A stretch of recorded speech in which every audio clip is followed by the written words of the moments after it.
ঘটনা ভালো লাগবে তাদের ঘটনা পিক করে নেব আমরা।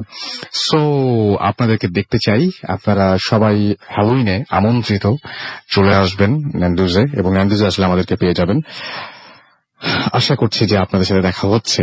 ওকে, আমরা চলে যাবো এখন ঘটনায়। আমাদের সঙ্গে এই মুহূর্তে জয়েন করেছেন দিনার। আমরা দিনারের কাছে যাবো এবং তার কাছে একটা ঘটনা শুনবো। দিনার, শুনি আপনার প্রথম ঘটনা। আসসালামু আলাইকুম। আসসালাম। আসলে ভাই, আমি প্রথম যে ঘটনাটি শেয়ার করছি, এটা আমি আমার এক ফ্রেন্ডের আন্টির মুখ থেকে শুনেছি। তার নাম হচ্ছে রেহানা বেগম। তো আমি সবসময় তার ঘটনায় চলে যাই। তো তার ঘটনাটি ঘটেছিল, তার দেশের বাড়ি হচ্ছে শেরপুর জেলার নালিতে বাড়ি। তো এখানে এই ঘটনা শুরু হয়। তো আমি একটা শুরু থেকে বলছি। তো ওনার বয়স তখন 8 কি 9 বছর বয়স হবে।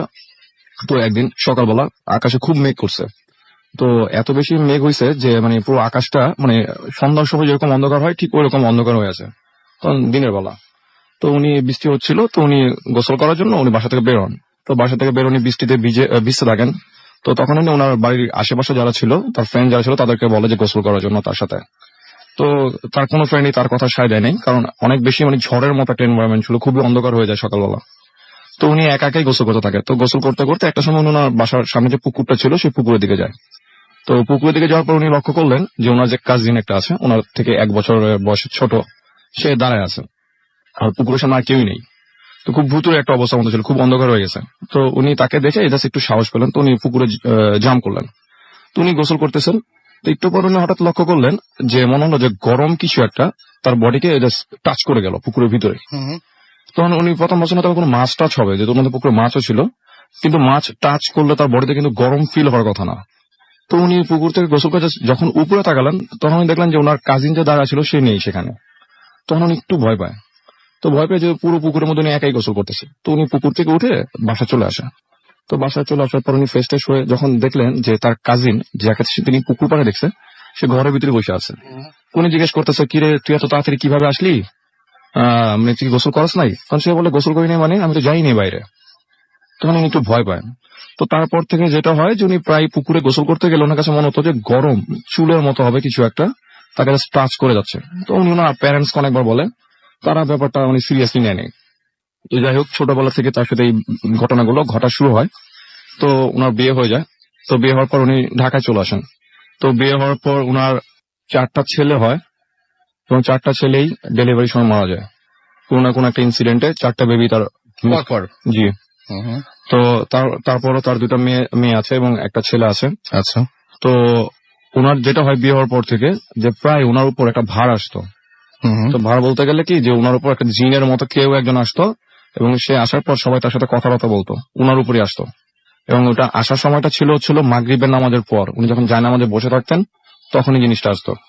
তো প্রথম দিকে আসে ভালো কথাবার্তা বলতো, সবাইকে নামাজ পড়ার কথা বলতো। তো ওনার হাজবেন্ড ব্যাপারটাকে একটু নেগেটিভলি নিছে, যে ওনার ওয়াইফের উপর একটা জিনিস আসতেছে, উনি পছন্দ করতেছিলেন না। তখন উনি চিন্তা করলেন, যেহেতু ওনার ফ্যামিলিতে কিছু প্রবলেম হয়েছে ওনার বেবিদের নিয়ে, তো উনি চিন্তা করলেন যে ওনাকে একটা ভালো একটা হুজুর দেখিয়ে ওনার উপর যে ভারটা আসে এটাকে তাকে মানে করার জন্য, সুস্থ করার জন্য। তো উনি তার ওয়াইফকে নিয়ে গ্রামে চলে আসেন। তো ওনাদের যে শেরপুরে যেখানে, ওখানে চলে আসেন। তো ওইখানে একটা হুজুর নিয়ে আসে তারা, ওঝা। তো ওঝা আসার পর তো ওঝা তাকে চিকিৎসা করায়। তো চিকিৎসা করানোর পর সেই তার উপর যে জিনটা আসতো তাকে তাড়ায় তার উপর থেকে।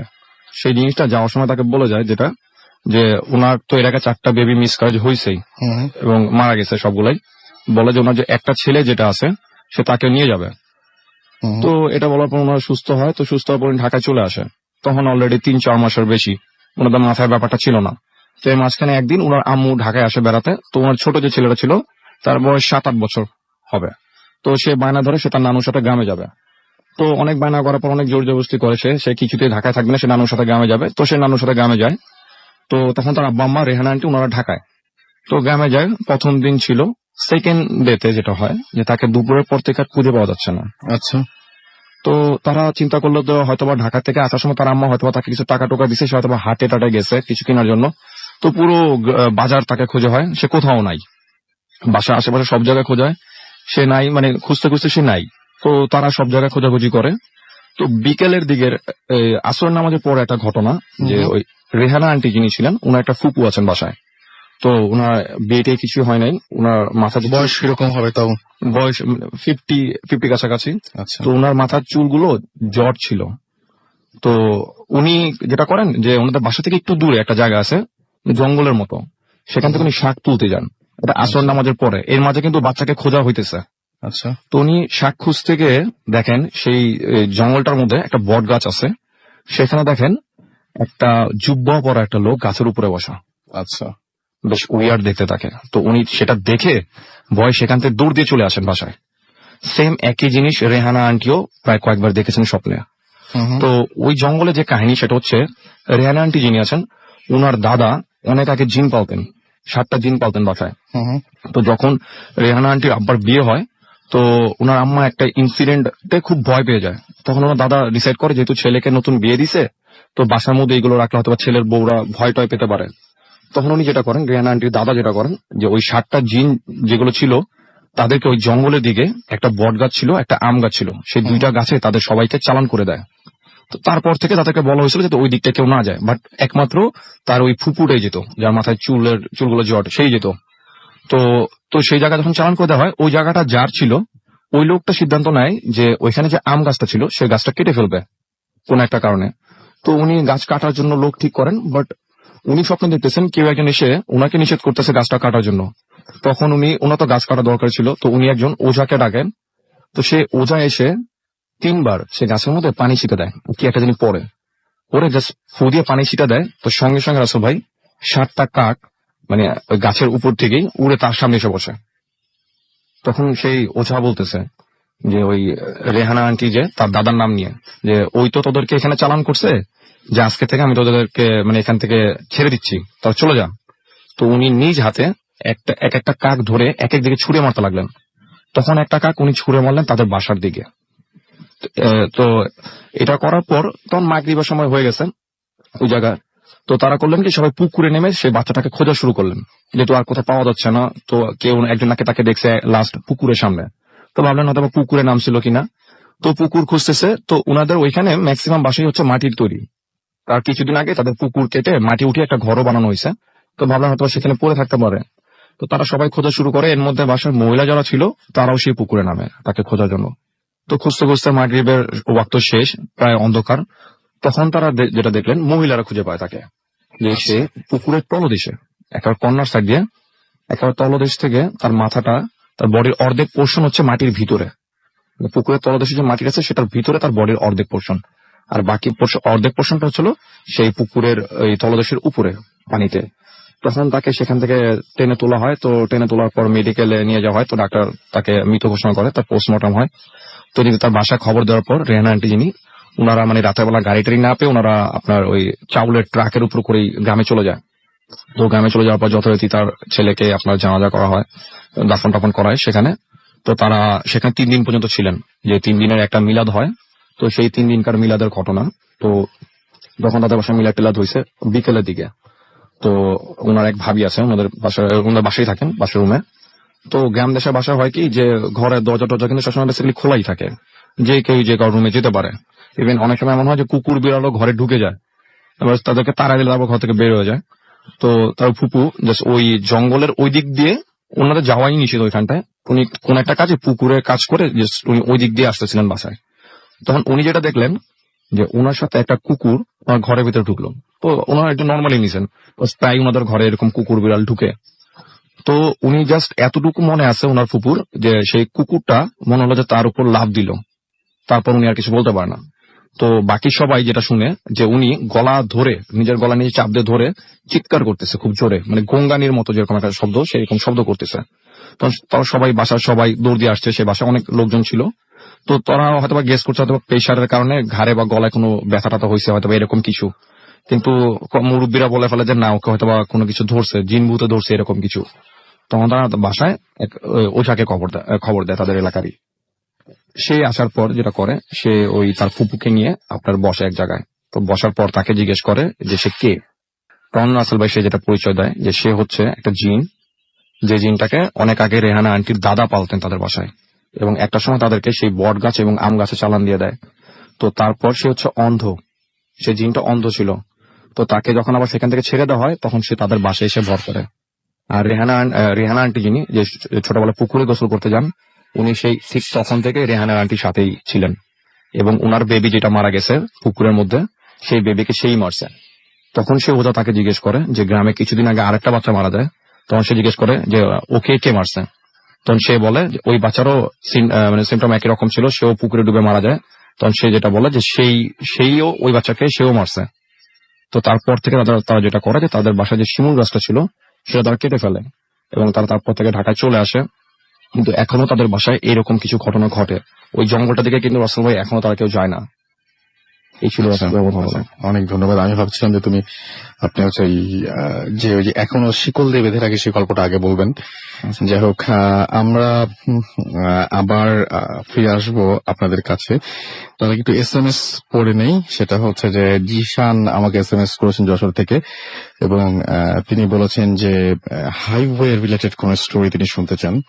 খুলনা থেকে আনোয়ার এবং তার ওয়াইফ আফরিন তারা SMS করেছেন এবং তারা মিস করছেন আমাদেরকে। তারান্নুম আমাদের রাজশাহী থেকে SMS করেছেন এবং ফাটাফাটি লাগছে তার কাছে। জ্যাকলিন থেকে আমাদের SMS করেছেন। ইমন গাবতলী থেকে আমাদের SMS করেছেন। মনিরুল আমাদের নাটক থেকে SMS করেছেন। ইউসুফ খান আমাদের SMS করেছেন ধানমন্ডি থেকে। এছাড়াও আনিকা আমাদের SMS করেছেন। হিমেল পান্ডে, এছাড়াও রোজেল আমাদের SMS করেছেন Angel, me and my aunty.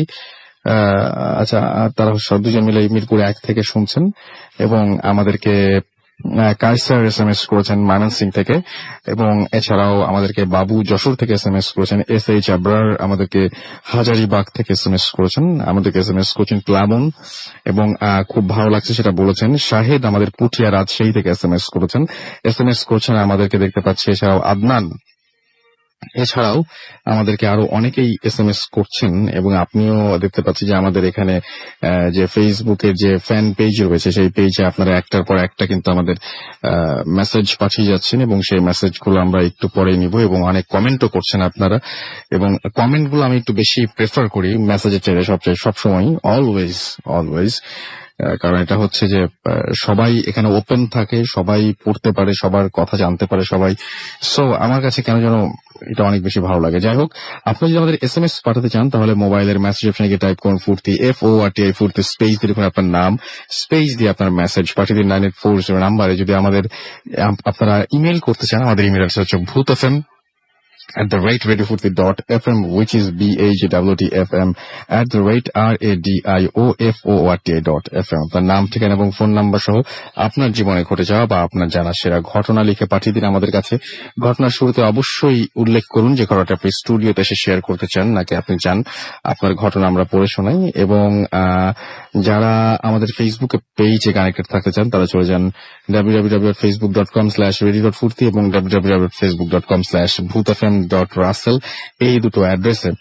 আমি একটা ঘটনা খুঁজছি এবং সেই ঘটনাটা নিশ্চয়ই আমি পেয়েও গেছি মনে হয়। আমি কিছুক্ষণের মধ্যে আপনাদের সেই ঘটনাটা শোনাচ্ছি, এবং বরাবরের মতোই এই ঘটনা যিনি পাঠিয়েছেন তিনি আমাদের স্টুডিওতে নেই। এটা একটা ইমেল, এবং সেই ইমেলটাই আমি আপনাদের পড়ে শোনাতে চাই।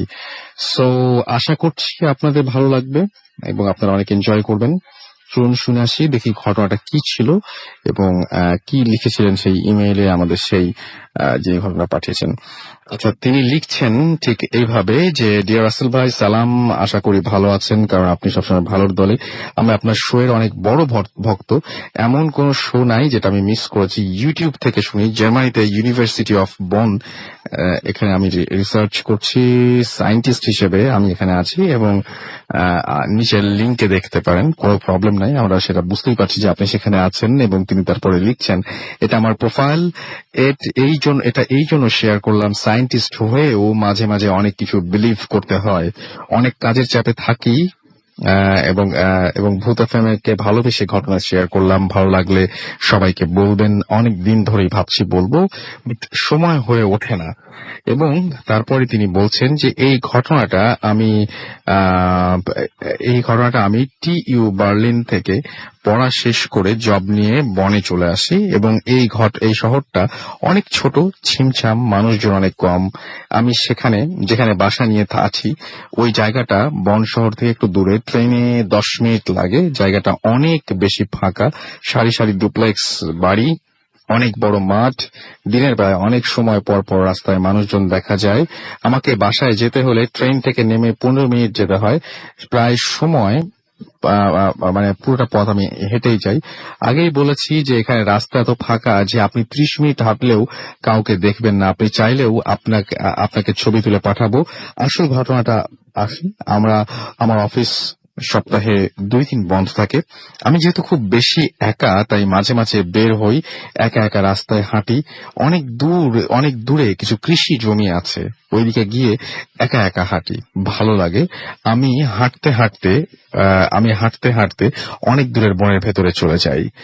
এই গল্পের এই জায়গায় এসে আমি একটু থামবো এবং আপনাদেরকে রিকোয়েস্ট করবো যে আপনারা ফেসবুকে চলে যান এবং ফেসবুকে গিয়ে আপনি দেখবেন যিনি ঘটনা পাঠাচ্ছেন তার ঘটনার কয়েকটা ছবি আমি দিয়ে রেখেছি, যেখানে আপেল গাছের ছবি রয়েছে এবং সেই আপেল গাছের ছবিটা কেন দিয়েছি এবং কি রহস্য সেটাই আমি এখন আপনাদের শোনাচ্ছি। তারপর রাস্তায় তাহলে আমি এখানে আসি যে আমি আসল ঘটনায় আসি। আমার অফিস সপ্তাহে 2 দিন বন্ধ থাকে। আমি যেহেতু খুব বেশি একা, তাই মাঝে মাঝে বের হই, একা একা রাস্তায় হাঁটি। অনেক দূরে কিছু কৃষি জমি আছে, ওই দিকটায় গিয়ে একা একা হাঁটি, ভালো লাগে। একদিন হাঁটতে হাঁটতে অনেক দূর বনের ভেতরে চলে যাই। তারপর রাস্তার কাছে গিয়ে দেখি অনেক বড় একটা আপেল গাছ, অনেক সুন্দর সুন্দর আপেল ধরে আছে।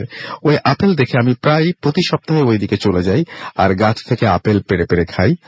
আমার কাছে ওই আপেলের গাছের ছবিও আছে। আমাকে কয়েক সপ্তাহ ওই দিকে যেতে দেখে কয়েকদিন পরে অনেক দূরের বাসার এক বুড়ি মহিলা, প্রায় বয়স 70-এর বেশি হবে, আমাকে ডাক দেয়। আমাকে ডেকে আমাকে বলে যে তুমি ওই দিকে গিয়ে ওপরের দিকে তাকিয়ে কি দেখো। আমি তাকে বললাম, কি দেখি মানে? ওইখানে একটা আপেল গাছ আছে, ওইটার থেকে আমি আপেল পেড়ে খাই। ওই জায়গাটা এমন হয়ে গেছে যে সপ্তাহে হলেই ওখানে না গেলে কেন জানি আমার ভালো লাগতো না, কেমন যেন মন টানতো, কেমন যেন মানে অনেক বেশি টানতো সেই জায়গাটায়, কিছুতেই মন বসতো না। আমার কথা শুনে আমার কথা শুনে কিছু সময় অবাক হয়ে তাকিয়ে থাকেন তিনি। তারপর আমাকে বলেন যে আমি এখানে 35 বছর থাকি, ওখানে তো কোনো আপেল গাছ দেখিনি। তখন আমি আমার মোবাইল থেকে তাকে গাছের ছবি আর আপেল দেখাই, দেখে বুড়ি অবাক হয়ে যায়। তারপর বলে, তুমি আর কখনো ওদিকে যেও না। আমার মনে হয় কোন একটা ঝামেলা হচ্ছে। ও আমাকে বলে পাশে চার্চে গিয়ে ফাদারকে জিজ্ঞেস করতে, কেন সে বলছে এই কথা আমাকে। আমি গিয়ে ফাদারের সাথে দেখা করি। ফাদার আমাকে দেখে বলে যে ওখানে একটা ঘর ছিল আর ওদের বাসার এক ডক্টর কিছু প্রাণীকে অনেক কষ্ট দিয়ে মারে। ওই ডক্টর ওদেরকে দিয়ে কি সব এক্সপেরিমেন্ট করত। ওই বাসায় প্রবলেম দেখা দিলে ফাদার শুদ্ধিকরণের জন্য সেই জায়গায় যান, কিন্তু গিয়ে দেখেন যে ওই ডক্টর আর প্রাণীগুলো সবাইকে তিনি মৃত অবস্থায় পান। তারপর থেকে জার্মান সরকার ওই জায়গাটা পরিত্যক্ত ঘোষণা করে, কারণ ওখানে মানুষ খুব অদ্ভুত আওয়াজ শুনতে পায়। ফাদারের ধারণা আমি যে ওখানে প্রতিদিন যেতাম হয়তো আমার সাথে অচিরেই খুব খারাপ কিছু হতো। আল্লাহ হয়তো আমাকে কোনোভাবে সেভ করেছেন। তারপর আমি আমি সরকারি অফিসে গিয়ে জানতে পারলাম ঘটনা আসলেই এমন। আমি এত বেশি ভয় পাই যে বাসা পাল্টে একদম শহরের মাঝে চলে এসেছি। ভালো লাগলে শেয়ার করবেন। অনেক ভালো থাকেন। আমি আপেল গাছের ছবি এবং ওই জায়গার ছবি, আরো কিছু ছবি আপনাদের পাঠিয়ে দিলাম, যেটা অলরেডি আমি ফেসবুকে আপলোড করে দিয়েছি, আপনি সেখানে যেতে পারেন। আমার কাছে অদ্ভুত ব্যাপার হচ্ছে কি যে আমি এতদিন পর্যন্ত যে ঘটনাগুলো শুনেছি সেই ঘটনাগুলো এমন হয় যে আপেল গাছ বা কোনো কিছু একটা জিনিস দেখলাম, সেটা ছবি তুললাম, বাসায় এসে দেখলাম যে কোনো ছবি মোবাইলে ওঠে নাই।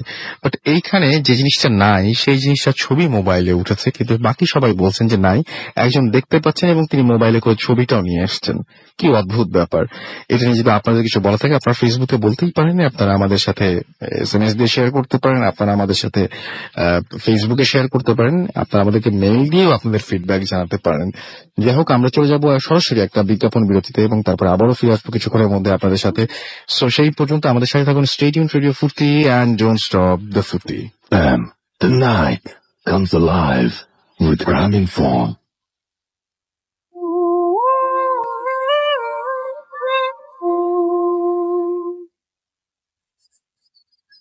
Welcome back. ঘড়িতে সময় রাত 12:27 শুনছেন সবসময় রেডিও ফুর্তি, চলছে ভূত FM। আমি রাস্তারাচির সাথে, আমার সাথে রয়েছে মাসুম এবং গেস হোয়াট, এখন কে আমাদের সঙ্গে? আমাদের সঙ্গে এই মুহূর্তে আছেন আমাদের কৌশিক দা। আমি অনেক সময় নিয়ে বললাম কৌশিকদার, অলরেডি আমরা প্রথমেই বলে দিয়েছি যে কৌশিক দা আজকে আছেন, সুতরাং আমি বলেছিলাম যে একটু ওয়েট করতে হবে ঘটনা শোনার জন্য। সো আমরা এখন কথা না বাড়িয়ে আপনার কাছ থেকে কিছু শুনবো। ঘটনার আগে সবার সাথে একটু যদি সবাইকে একটু হাই বলতেন। ও অফকোর্স, আসলে শুরুই করতে চাই একটু ডিলেড, কিন্তু সবাইকে শুভ শারদীয়ার প্রীতি ও শুভেচ্ছা দিয়ে। একদিন ডিলে হয়েছে তাতে কিছু যায় আসে না। হ্যাঁ, অনেক জায়গায় বিসর্জন আজকে হয়েছে। না, আজকে তো সব জায়গায় ডিলে হয়েছে। হ্যাঁ, কারণ সেটাই। কালকে রাতে মনে হয় দশমী হ্যাঁ। ছিল, তো তাই আই ডোন্ট থিঙ্ক যে রাতে বিসর্জন হয়েছে। আমি যা দেখলাম আর কি টিভিতে সব, হ্যাঁ আজকে তিনটা আমিও তাই সব দেখলাম কিছু। যে আজকেই। তো তাই জন্য সব লিসেনার্সদেরকে একটুখানি উইশ করে শুরু করতে চাচ্ছি আর কি। ওকে। আসলে ঘটনাটা হচ্ছে কি জানেন, আমার মনে আছে যে ওই যে 2010-এ সেকেন্ড এপিসোড অফ ভূত এফএম, রাইট। হ্যাঁ, আসছিলাম। তো তখন এই আসার আগে ওই যেখানে মানে জুজুর গল্পটা আর কি বললাম, ঠিক আছে?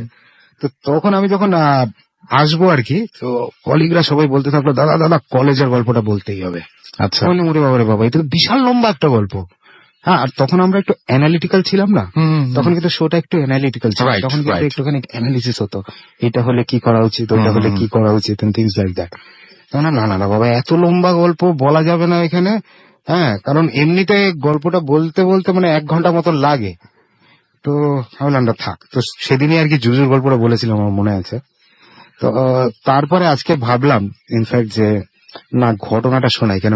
এটা হচ্ছে গিয়ে আমার first brush with super natural. আচ্ছা। 1 ঘন্টার গল্পকে আমি কনসাইজ করেছি, অনেক হ্যাঁ, অনেক কনসাইজ করেছি, কারণ 20-22 দিন ধরে এই ঘটনা ঘটে তো। আর সত্যি কথা বলতে হচ্ছে গিয়ে এটা 1997-এর গল্প। রাইট। ইনফ্যাক্ট ফেব্রুয়ারি, আমার এটা খুব ভালো করে মনে আছে। তার কারণ হচ্ছে গিয়ে যে সরস্বতী পূজার সময় এটা ছিল। আচ্ছা আচ্ছা আচ্ছা আচ্ছা। 1997-এ আমি তখন মানে কলেজে পড়ি আর কি, বিধাননগর কলেজ, সল্টলেকে, কলকাতায়। এখন যারা হয়তো অ্যাপে শুনছে আর কি, কলকাতা কলকাতা, আমি জানি হ্যাঁ, প্রচুর লোকজন শোনে, হ্যাঁ, তারা হয়তো বিধাননগর কলেজ মনে করে হচ্ছে কি that huge building in EB block, হ্যাঁ, সিটি সেন্টার 1-এর পাশে। আমরা কিন্তু তখন অনেক একটা ছোট বিল্ডিং এ ছিলাম, এবং এটা ছিল হচ্ছে বিএফ ব্লক, যেটাকে সবাই সুইমিং পুল বলতো ওইখানে। আমি একটু আগে ডিসক্রাইব করে নিই আর কি, যে আমাদের জিনিসটা মানে কলেজটা কিরকম ছিল আর কি। পেছনে বিশাল মাঠ, সামনে একটা U shaped structure. U shaped স্ট্রাকচারে 3টা ইয়ে ছিল আর কি, এস্টাবলিশমেন্ট ছিল। আমাদের কলেজটা সুইমিং পুল, যেটা by the way Olympic standard ছিল কিন্তু, আচ্ছা। এবং অনলি সামারে খোলে, আদারওয়াইজ চলে না আর কি। এবং লেডি ব্রেবনের একটা গার্লস হস্টেল ছিল। আচ্ছা। আর পিছন দিকটা ছিল হচ্ছে কি বিশাল বড় একখানা প্লেইং ফিল্ড। এইটাই ছিল হচ্ছে স্ট্রাকচার। কলেজটা ছিল রেক্ট্যাঙ্গুলার। সুইমিং পুলের কথা কেন বললাম, এইগুলো কেন বললাম, কারণ এগুলো স্টোরিতে পরে আসবে। হ্যাঁ, আমি বুঝতে পেরেছি। কলেজটা ছিল রেক্ট্যাঙ্গুলার, এবং রেক্ট্যাঙ্গুলার মাঝখানে যে কোর্টইয়ার্ডটা ছিল, উঠোন বলতে পারি বা এমনি তুমি বেশ বড় ছিল। ইট ওয়াজ লাইক মানে 4টা ব্যাডমিন্টন কোর্ট যদি করা হয় তাহলে অনেক বড়, যেরকম তার হয় মানে ওরকম অনেক ছিল। বড়। আর কলেজটা রেক্ট্যাঙ্গুলার শেপে, মাঝখানে তো কোর্টইয়ার্ড, পুরো জিনিসটা সার্কাম ন্যাভিগেট করা যেত। আচ্ছা। মানে ইউ স্টার্ট ফ্রম পয়েন্ট এ, তুমি পুরো জিনিসটা ঘুরে আসতে পারো। রাইট। ক্লাসরুমস বোথ সাইডস এ ছিল, 2টা করিডোর এরকম, যেখানে দিনের বেলায়ও আলো জ্বালাতে হয়, কেন ওখানে আলো আসে না। আচ্ছা। আলো ওখানে ঢোকে না। এদিকে ক্লাসরুম, ওইদিকে ক্লাসরুম, দরজা বন্ধ করে থাকলে আলো ঢোকার কোনো চান্স নেই। আর 2টা আবার করিডোর আছে যেখানে আলো হয়। 3rd ফ্লোরে ছিল হচ্ছে ফিজিক্স ডিপার্টমেন্ট। ফিজিক্স ডিপার্টমেন্টের আবার একটা মজার জিনিস ছিল হচ্ছে কি, যে ওই 3rd ফ্লোরটা পুরো সার্কাম নেভিগেট করা যায় না। তার কারণ ফিজিক্স ডিপার্টমেন্টে এত এক্সপেন্সিভ জিনিসপত্র ছিল যে 2 দিক থেকে কোল্যাপসেবল গেট লাগানো থাকতো। হ্যাঁ, মানে এটা হচ্ছে গিয়ে সব স্টুডেন্টরা চলে যাওয়ার পরে, তো ওইটা কোনো সময় সার্কাম নেভিগেট করা যেত না। ইউজুয়ালি যেটা হতো আর কি, যে ইয়ের সময়, সরস্বতী পুজোর সময় বেশ ধুমধাম করে একটা পুজো, আর একটা আনঅফিসিয়াল রিউনিয়নের মতন হতো। সিনিয়র ভাই বোনরা সবাই আসতো, আর তারা বেশ মানে ওই ভোগ টোগ খাওয়া টাওয়া সবকিছু চলতো। এবং আর একটা মানে ইয়ে ছিল আর কি, সেটা হচ্ছে যে রাত হলে মানে ডার্কনেস হলে সিনিয়র ভাইরা অ্যান্ড মেল অনলি লুকোচুরি খেলা হতো। আচ্ছা, এটা তো ডিফারেন্ট, একেবারে ডিফারেন্ট ব্যাপার। আমি জানি এখন শুনলে হয়তো লোক হ্যাঁ। মনে করবে এই কি লুকোচুরি খেলা হচ্ছে। আচ্ছা, এবং এই লুকোচুরি খেলাটা যেটা হতো সেটা হচ্ছে কি এরকম করে চলতো যে যারা লুকায় চোররা এনি নাম্বার হতে পারে, 20 জন, 30 জন, না পাওয়া গেলে 10 জন, 2 জন থাকে হচ্ছে গিয়ে পুলিশ যারা ধরতে যাবে। তো তাদের কাজ হচ্ছে গিয়ে তারা লাইট জ্বালাতে জ্বালাতে যাবে, আর চোরদের কাজ হচ্ছে গিয়ে এদিক ওদিক থেকে যে যেখান থেকে পারবে সে লাইট গুলো অফ করতে করতে যাবে। আচ্ছা, হ্যাঁ, এবং কোনো সময় খেলা ঠিক শেষ হতে পারতো না, তার কারণ এমন এমন জায়গায় সবাই লুকাতো, এই পুরো ঘোরা ঠোরা সবকিছু একদম তাদেরকে খুঁজে টুজে বার করা ঠোরা, it use to be a pretty difficult thing আর কি। এবং এটা সিনিয়রদের খেলা ছিল। মানে আমরা তো কোনো মতে খেলতাম না, মানে তারা বলতোই আর কি যে যেদিন পাস আউট করবো সেদিন থেকে এটা খেলবো আর কি। এবারে আমরা একটু হাসাহাসি করতাম। 97-এ তখন মানে আমি 3rd ইয়ারে আর কি, মানে পার্ট 2 এক্সামটা দেবো কিছুদিন পর। বোকা ছিলাম ফ্র্যাঙ্কলি স্পিকিং, বুদ্ধি শুদ্ধি একটু কম ছিল, বুঝতাম কম, তাই জন্য মনে হয় ভয় ডরটা একটু কম ছিল। আচ্ছা, হ্যাঁ, মানে যা হয় আর কি, বোকা মানুষ কিন্তু এমন সময় অনেক কিছু করে ফেলতে পারে যেটা বিশাল বিশাল সাহসী মানুষ করতে পারে না। এটা সত্যি, তারা চলে যেতে পারে এখানে, করে ফেলতে পারে কিছু একটা।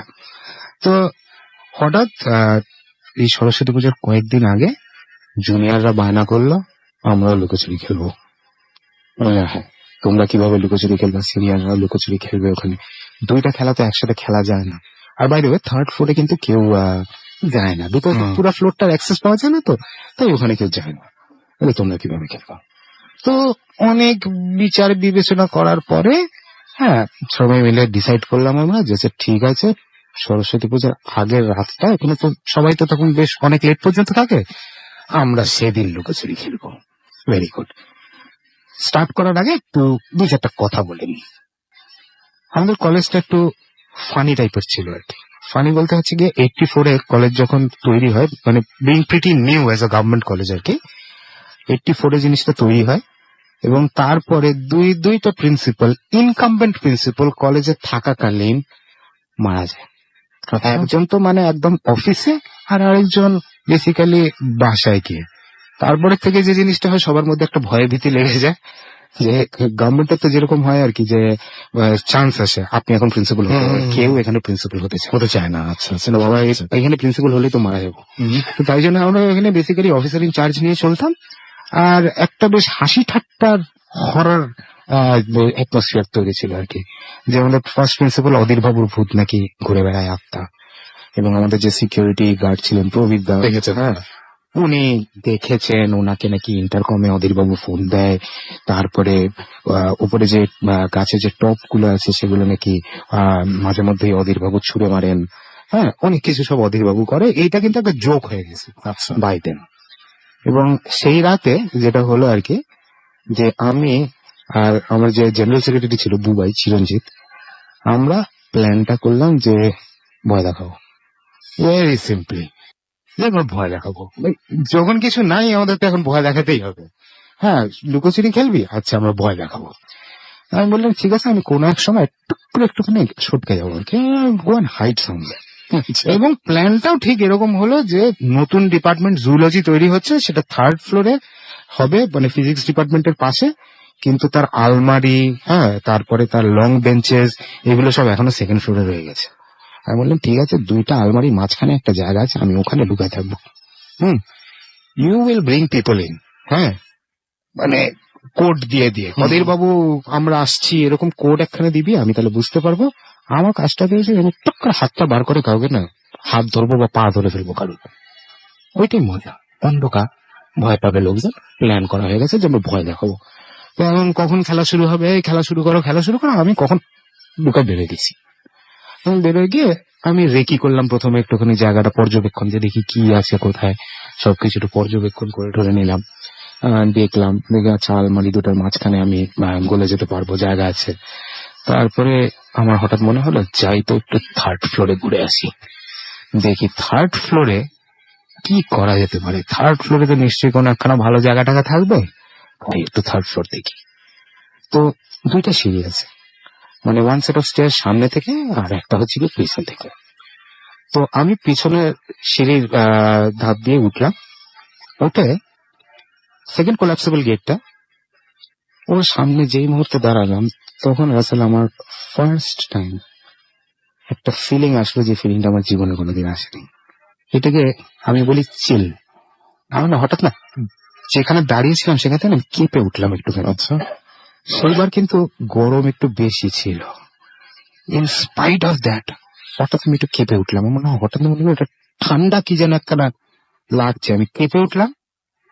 আর তখনও না মানে ওই যেটা বললাম না, আমি বুঝি কম, তাই জন্য আমার অবভিয়াসলি ভয় কম। হ্যাঁ, যে জিনিসটার ব্যাপারে জ্ঞান নাই সেই জিনিসটার ব্যাপারে মানুষ কি জানে, কিছুই জানে না, রাইট? এবং তারপরে না আমি জাস্ট ঠিক আছে কোনো প্রবলেম না বলে একটুখানি হাঁটছি। মাইন্ড ইউ, এইগুলো কিন্তু সেলফোনের দিন না, না একদম বুঝতে সবার পারছি হাতে আমি, কিন্তু হ্যাঁ। আলো নাই, সেলফোন আমরা হুম। অ্যাফোর্ড করতে পারি না, ভেরি সিম্পল। হুম, তো মানে জাস্ট চলতে হয় আর কি, মানে টর্চ নাই, আলো নাই, কিচ্ছু না। একটু জাস্ট সামনে হাঁটছি, হঠাৎ আমার এই যে নেকে হুম, হুম। কেউ যেন টাচ করলো।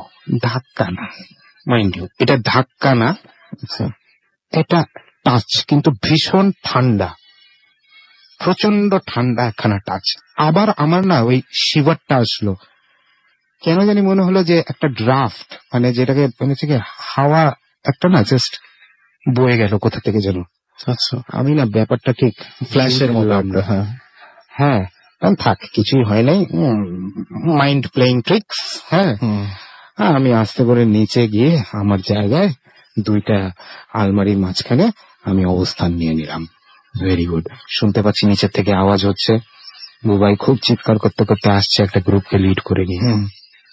কারণ আমি যেখানে অবস্থান করছি করিডোরের ওই এন্ডে আমি শুনতে পেলাম যে কেউ আসছে, আচ্ছা, এবং ঠিক 2 মিনিট পরে চিৎকার চেঁচামেচি করে কেউ চলে গেল ওখান থেকে। পরে বলছি কি হলো এটা। তো এই সময় আর কি যে আমি ওয়েট করছি ওরা আসবে আসবে, আমি কিন্তু গলা পাচ্ছি বুবাইয়ের যে ও সবাইকে নিয়ে উঠছে উপরে, কিন্তু তাও আসছে না কেউ, কেন এখনো পর্যন্ত, এখনো কেন আসছে না। তখন at that point in time আমার একটুখানি বেসিক্যালি একটু সিগারেট খাওয়ার ইচ্ছা করছে। না আমার কাছে সিগারেট আছে সব নিচে রাখা, না আছে লাইটার, না আছে কিছু। এত দেরি হচ্ছে, আমি থাক দৌড়, আমি বেরোই। বাই দেন ওরা কিন্তু অনেকটা সামনে চলে আসছে, আমি বেরোইছি। লাইট কিন্তু মাইন্ড, এখানে কোনো লাইটের কোনো সোর্স নেই, পুরো জিনিসটা অন্ধকার। অন্ধকার। ওই কিছুক্ষণ পরে আই অ্যাডজাস্ট করলে যেটা মনে হয় না, মেক আউট শেপ, একদম একদম একদম। কেউ একজন আসছে টাসছে, হয়তো সামথিং ইজ হ্যাপেনিং। আমি ওদের দিকে আস্তে আস্তে করে এগিয়ে হাঁটতে থাকি। হঠাৎ একটা ঘটনা ঘটে, তারা অ্যাবাউট টার্ন নিয়ে সবাই মিলে দৌড়ে চিৎকার করতে করতে নিচে চলে যায়। এই সময় আমিও তারপরে নিচে যাই। সবাই দেখি আমার উপরে ভীষণ রাগ, ইনফ্যাক্ট রীতিমতন হামলা করে বসলো। তো ভাই, ভয় দেখানোর একটা লিমিট আছে, এরকম করে তো ভয় দেখানোর কোনো মানে হয় না। না, এইগুলো কি, ওই মানুষের তো হার্টের প্রবলেম থাকতে পারে, আমরা তো এত কিছু জানি না কার কি প্রবলেম আছে কি না। ভাই লিমিট ছাড়া যাও না ভাই, ফাইজলামের একটা লিমিট আছে, লিমিট ছাড়া যাও না তোমরা, please don't do all this things. আর রাজস্বী আর অরিজিৎ দুইটা ছেলে ছিল আরো, ওরা পাশের ঘরে বসে বলছে কি, না না না ভাই, এখানে কোনো একটা গন্ডগোল আছে, এখানে কোনো একটা গন্ডগোল আছে। তখন অরিজিৎ আর রাজস্বী আমাকে বললো যে কিরিয়া, আমরা যেখানে লং বেঞ্চ গুলো রাখা আছে আমরা ওইখানে লুকাইছি, আবার ভয় দেখাবো বলে। ঠিক মনে হলো তুমি আসলে, তোমার বুটের আওয়াজগুলো ক্যাচ ক্যাচ ক্যাচ ক্যাচ করে, আমি আর্মি ইস্যু বুটস পরতাম তখন, ক্যাচ ক্যাচ, খুব মানে নর্মালি তুমি বললে এই যা যা। তারপরে আমরা রিয়েলাইজ করলাম that you are not there. Oh my God. আমরা ভয়ে ওইখানে দৌড়াইছি জাস্ট। অন্যদেরকে জিজ্ঞেস করলাম, ভাই হোয়াটস দ্য প্রবলেম, বলে তুমি লাইটার জ্বালায় আমাদের দিকে আসতেছিল। আলোই তো ছিল না আপনার কাছে কোনো। আমার কাছে কিচ্ছু নেই ভাই। হুম। সবাইকে বললাম যে দেখো this is all my belongings are right over here, আমি কিচ্ছু নিয়ে উপরে যাই নাই। বলে না, তুমি আলো জ্বালায় ধূপটি ভূত সেজে আমাদের সাথে আসো মস্করা করতে।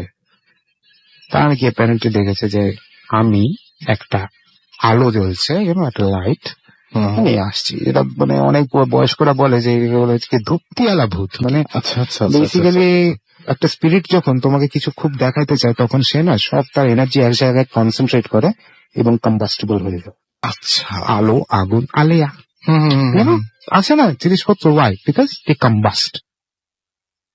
ঝগড়াঝাটি হলো অনেক। আমি সেদিন বেশ মানে আমার না খুব মেজাজ খারাপ হলো। কাউকে সেদিন লিফট দিনে আমি নিজে নিজে চলে গেছি। সেদিন রাত্রে একটা অদ্ভুত ঘটনা ঘটলো। এই মাঝরাতে আমার হঠাৎ ঘুম ভাঙে, মানে পুরো মনে হচ্ছিল যেন কেউ আমার গলা চেপে ধরছে। ইনফ্যাক্ট স্বপ্নে আমি দেখি যে মানে লম্বা চুল যদি কার্টুনের মতন আমার মুখের মধ্যে এসে পড়ে, আমি কোনো ফেস দেখতে পাচ্ছি না, কেউ যদি আমার গলা টিপে কিরকম লাগে আমার সেইভাবে হঠাৎ ঘুম ভাঙলো ধরপড় করে। ওই দিন রাত্রির বেলায়, মাঝরাতে ইনফ্যাক্ট ঘুম ভেঙে দেখলাম যে কিছু নেই। কাউকে তো বলার কিছু নেই সব। হ্যাঁ, আমার মাকে বলবে তুই ভয় পেয়েছিস।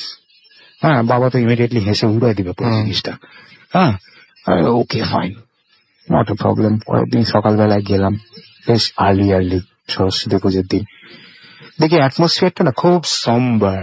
অ্যাটমসফিয়ারটা কিন্তু খুব আগের ব্যাপারটা জানাই হয়ে গেছে। হ্যাঁ, সবাই কিন্তু ভীষণ যেন বেশ কিরকম একটা চুপচাপ, আমি যেন কিরকম একখানা এনিমি তাদের মাঝখানে আসছি।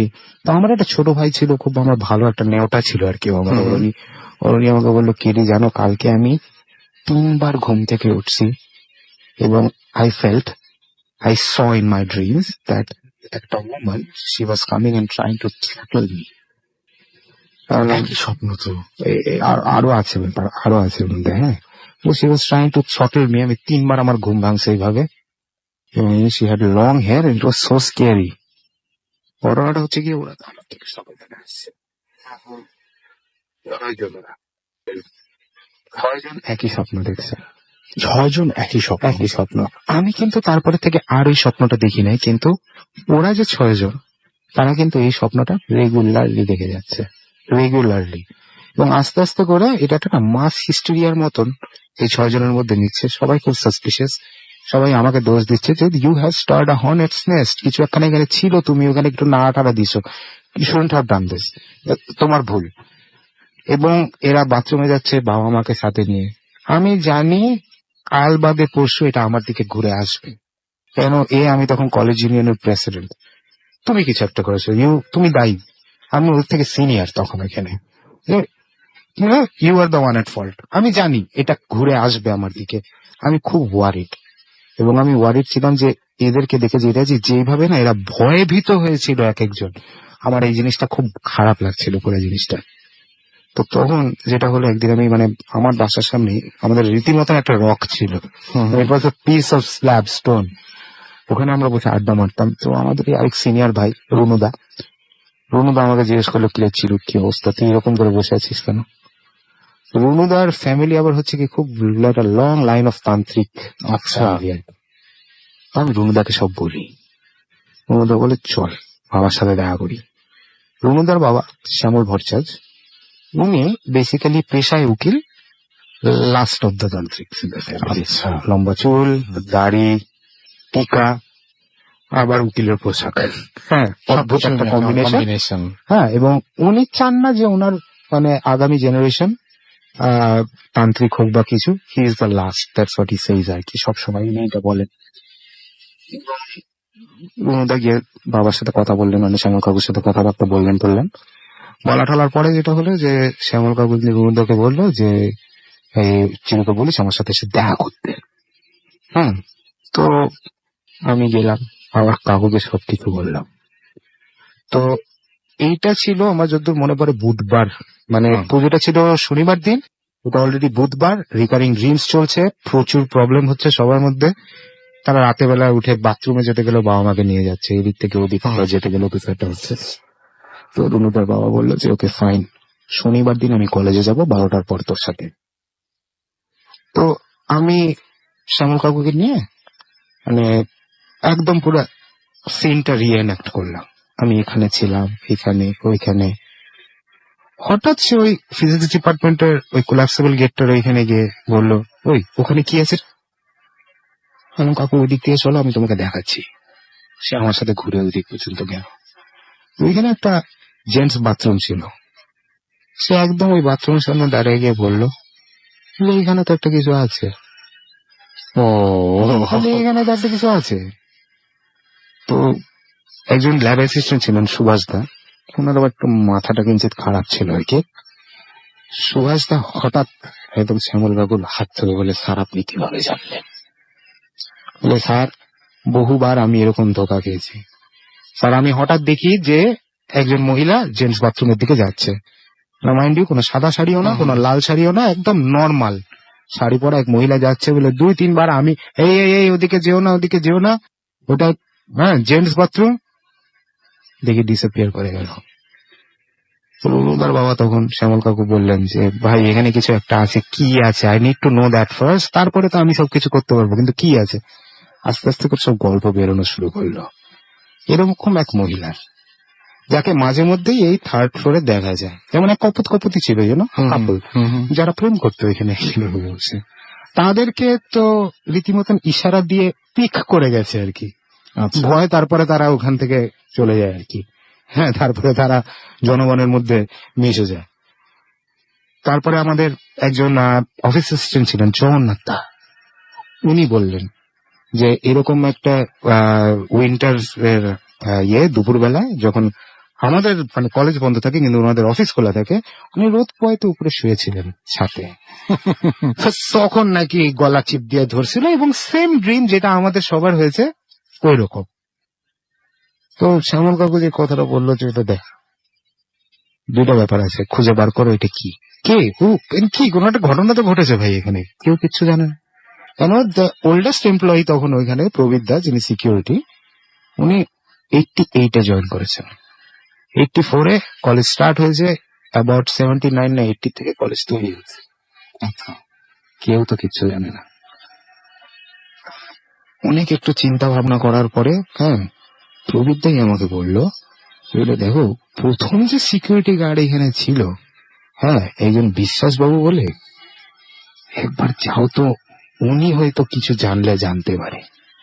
তো কলেজের রেজিস্টারের থেকে খাতার থেকে ওনার অ্যাড্রেস বার করলাম, উনি রিটায়ার্ড, উনি বারুইপুর বলে একটা জায়গায় থাকেন, ট্রেনে করে যেতে হবে। আমি আর রবিউল্লাহ গেলাম ওখানে, এবং সেখানে উনি গল্পটা বললেন। ইয়েস, ওখানে একটা ঘটনা ছিল। আমরা একটা ব্রেক নিয়ে তারপরে ঘটনার বাকি অংশটা শুনবো। তাহলে একটা ছোট্ট ব্রেক নেই, ব্রেকের পরে বাকি অংশটুকু শুনবো। সুতরাং আমাদের যেহেতু সময় খুব কম, আমরা সরাসরি ব্রেকটা নিয়ে আসছি। Bhoot FM. Tonight comes alive with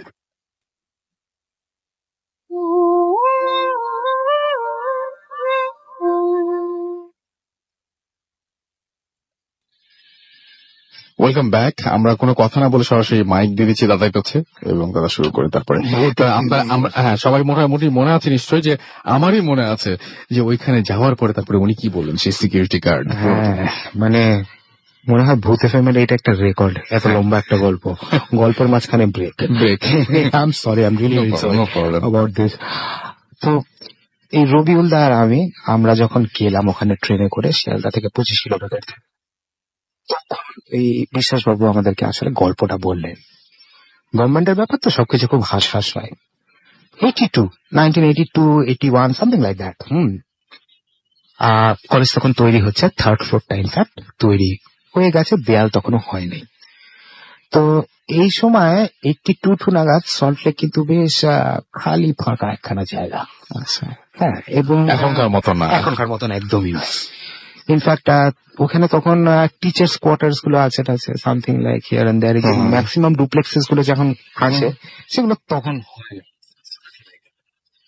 তো সেখানে যেটা হয়, একটা মহিলা ছিলেন, ওনার হাজবেন্ড রিসার্চের কাজে ইউএসএ আর সাম প্লেস, আমি জানি না কোথায় এক্স্যাক্টলি গেছি, উনিও জানেন না, আমার মনে হলো ইউএসএ বলে বললাম আর কি। আর উনি আমাদের এই কলেজের যে ইঞ্জিনিয়ার সাহেব ছিলেন তার সাথে প্রথমে প্রণয় ঘটে। এই জিনিসটা আরেকটু আগায়, তারপরে মহিলা একদিন ডিসকভার করে যে উনি অন্তঃসত্ত্বা, সে প্রেগনেন্ট। ইঞ্জিনিয়ার সাহেবের কাছে উনি গিয়ে তখন বলে যে ভাই ডু সামথিং অ্যাবাউট দিস, আমার হাজবেন্ড ফিরে আসবে, divorceable, marry me, do what ever, মানে just save me out of this, help করো। ইঞ্জিনিয়ার সাহেব জিনিসটাকে খুব একটা বেশি গুরুত্ব পাত্তা না দিয়ে আস্তে করে ওখান থেকে সাইড কেটে নেয়। হি গোজ সামওয়্যার এলস। মহিলা 3rd ফ্লোরের থেকে, ইনফ্যাক্ট যে স্পটটাতে আমি উঠে দাঁড়িয়েছিলাম, যেখানে আমি ফার্স্ট ওই হাড় কাঁপানো ঠান্ডাটা পেলাম আর কি, উনি ওখান থেকে মরতেন না কেন, ওইটুকুনি হাইটের থেকে মানুষ পড়লে ইউজুয়ালি কিছু না হলে মারা যায় না। কিন্তু আমি যে সুইমিং পুলের কথাটা বলেছিলাম না, এই সুইমিং পুলটা আর আমাদের কলেজ তো পাশাপাশি, ওয়ালটা হচ্ছে গিয়ে 2 ফিট, তার উপরে হচ্ছে লোহার শিক, আচ্ছা আচ্ছা আচ্ছা আচ্ছা নেট লোহার শিক। She basically got impaled on it. Spot dead. বিশ্বাসবাবু মনে করেন যে এই মহিলার আত্মাই এইখানে ঘুরে বেড়াচ্ছে, বিকজ দ্যাট ইজ অ্যান অতৃপ্ত আত্মা। এবং এটা শোনার পরে আমি এসে শ্যামল কাকুকে সবকিছু বলি যে আমার মনে হচ্ছে এই এই এই এই। তো শ্যামল কাকু বলে যে দেখ, বেস্ট জিনিস যেটা করা উচিত সেটা হচ্ছে গিয়ে যে আমরা একটা শ্রাদ্ধ করবো, ওখানে বেশি লোককে ইনভলভ করবে না, আমরা ওখানে একটা শ্রাদ্ধ করবো। হি হিমসেলফ, সে নিজে একটা অ্যাকমপ্লিশ লিস্ট আর কি, শ্রাদ্ধ করবো একটা, তাহলে যদি আত্মার কোনো শান্তি হয় দেখা যাক, সলিউশন কিনা জানি না। তখন আমি তাকে জিজ্ঞেস করলাম যে শ্যামল কাকু, সবাই তো অনেক ভয়ভীত হয়ে আছে, ভয়ে কিন্তু সবাই, এইটা কি করি? তো শ্যামল কাকু তখন বললো যে একটা কাজ কর, আগামী মঙ্গলবার আছে, যা কোনো একটা কালী মন্দিরে যা, উনি তোমার কালীর উপাসক, যা কোনো একটা কালী মন্দিরে যা, মন থেকে ক্ষমা চা, মন থেকে প্রে কর, একটু মোমবাতি জ্বালা, মন থেকে চা, বলে আমাদেরকে রক্ষা করো। আমি তো তখন আবার নতুন নতুন কমিউনিস্ট পার্টি করি, আমি তো তখন এথিয়েস্ট বিশাল বড়। আমি বললাম যে আমার কথা কি কেউ শুনবে? বলে তোর কথা যদি না শোনা, চারিপাশে তো অন্যরা আছে রে, যারা ভয় পেয়েছে, তাদের কথা তো শুনবে, তোরা যা, এটা কর, শনিবার দিন আমরা শ্রাদ্ধ করবো। মজার জিনিসটা হচ্ছে কি রাসেল, মঙ্গলবার দিন আমার এই ছোট্ট মারুতি 800 করে আমরা 7 জন লেক কালীবাড়িতে গেছিলাম। এবং আমি খুব একটা রিলিজিয়াস না, আমি একটু অ্যাগনস্টিক। আমিও সেদিন বেড়া একটুখানি আর কি সবার জন্য প্রে করি ওখানে, যে এই অ্যাটমসফিয়ারটা ভালো লাগছে না, হ্যাঁ সামথিং প্লিজ ভালো। পরের দিন থেকে যেটা বুঝলাম আর কি, সবাই অনেক শান্তি পেয়েছে, নোবডি কমপ্লেন যে না, এই পিসটা দরকার ছিল, যে স্বপ্ন আসছে না, ঘুমাতে পারছি, সব ঠিকঠাক। পরে শনিবার দিন আমরা একটা ছোট্ট শ্রাদ্ধ অনুষ্ঠান করলাম কলেজের মধ্যে। এটা 6 জন ছিলাম ওখানে, আর কেউ জানে না এটার ব্যাপারে। আমরা 6 জন ছিলাম, যেখানে মালি, আমি, তারপরে প্রবীরদা, বুবাই, শ্যামল কাকু, আমরা করলাম করে টোরে আর কি, যা মানে যেরকম পুরো একদম যা সবকিছু করতে হয় সবকিছু করে টোরে আমরা মনে করলাম যে ঠিক আছে, এবার দেখা যাক কি হয়। ভালো জিনিসটা বলি, মজার ব্যাপারটা বলি, যাই হোক, এরপরে থেকে আর কোনো দিন কোনো ইনসিডেন্ট হয়নি। আচ্ছা, not a single incident happened after that. Complain আর কোনোদিন পাইনি কারোর থেকে। তারপরে এনিওয়েজ কাজে কর্মে ব্যস্ত হয়ে গেলাম। এই শ্যামল বাবুর সাথে অনেক জায়গায় অনেক কিছু করেছি। তারপরে আমার প্যারানর্মালের প্রতি ইন্টারেস্টটা শ্যামল বাবুর থেকে তারপরে আসে। আচ্ছা, আগে কোনো জিনিসে বিশ্বাস ছিল না, বিশ্বাসটা তারপরে আসে আর কি। ওই যে ব্যাপারটা বলে না, বিশ্বাস করা বা না করা আপনার ব্যাপার। হ্যাঁ, whether you believe or whether you don't, it's completely up to you. আমার বিশ্বাস জন্মায় তারপরের থেকে। That's about it. এই হচ্ছে গিয়ে চমৎকার স্টোরিটা, চমৎকার অনেক ঘটনা। এবং আপনি বলছিলেন যে একটু আগেও, আপনি আসার আগে একটা ঘটনা ঘটেছে, সেটা যদি ছোট্ট করে আমরা শুনে নিতাম। ও, এটা তো রোজকার ঘটনা আসলে। এক্সপ্লেনেশন কিছু নেই এখনো পর্যন্ত আমার কাছে, কেন আমি ইচ্ছা করে কোন রকমের মানে ইনভেস্টিগেশন করছি না এর মধ্যে। কারণ আমার ওয়াইফ এট দিস মোমেন্ট শুনছে এবং বাসায় একা আছে, বেশি ভয় দেখাতে চাই না। কিন্তু এই যে আমি আসার আগে যেটা হলো যে বাসার রেডিও নেই, অ্যাপ ছাড়া কোনো উপায় নেই। হ্যাঁ, অ্যাপকে আমি কিন্তু ইয়ে করে দিলাম একটু, thank you very much. App ছাড়া কোনো উপায় নেই। তো আজকে হঠাৎ দেখা যাচ্ছে যে ইয়ে পাচ্ছে না, ওর হেডফোনটা পাচ্ছে না। আচ্ছা, হেডফোনে আমি কিভাবে শুনবো? তুমি স্পিকারে লাগাই শোনো, হ্যাঁ না, হেডফোন নেই। আমি আমার একটা পুরানো হেডফোন থেকে খুলে দিলাম, দেখো তুমি এটা। আমরা জায়গাপত্র কিন্তু পুরো সার্চ করলাম Russell, everything has been search. এই ড্রয়ার টেনে সার্চ করেছি, যেই ড্রয়ারটা মেডিসিনের ড্রয়ারটা টেনে সার্চ করেছি, ওর মধ্যে তখন কিচ্ছু পাওয়া যায়নি। হ্যাঁ, ঠিক আমি বেরোবো এখানে আসার আগে আবার সেই ড্রয়ারটাও খুললো, রোল করা ওখানে হেডফোন,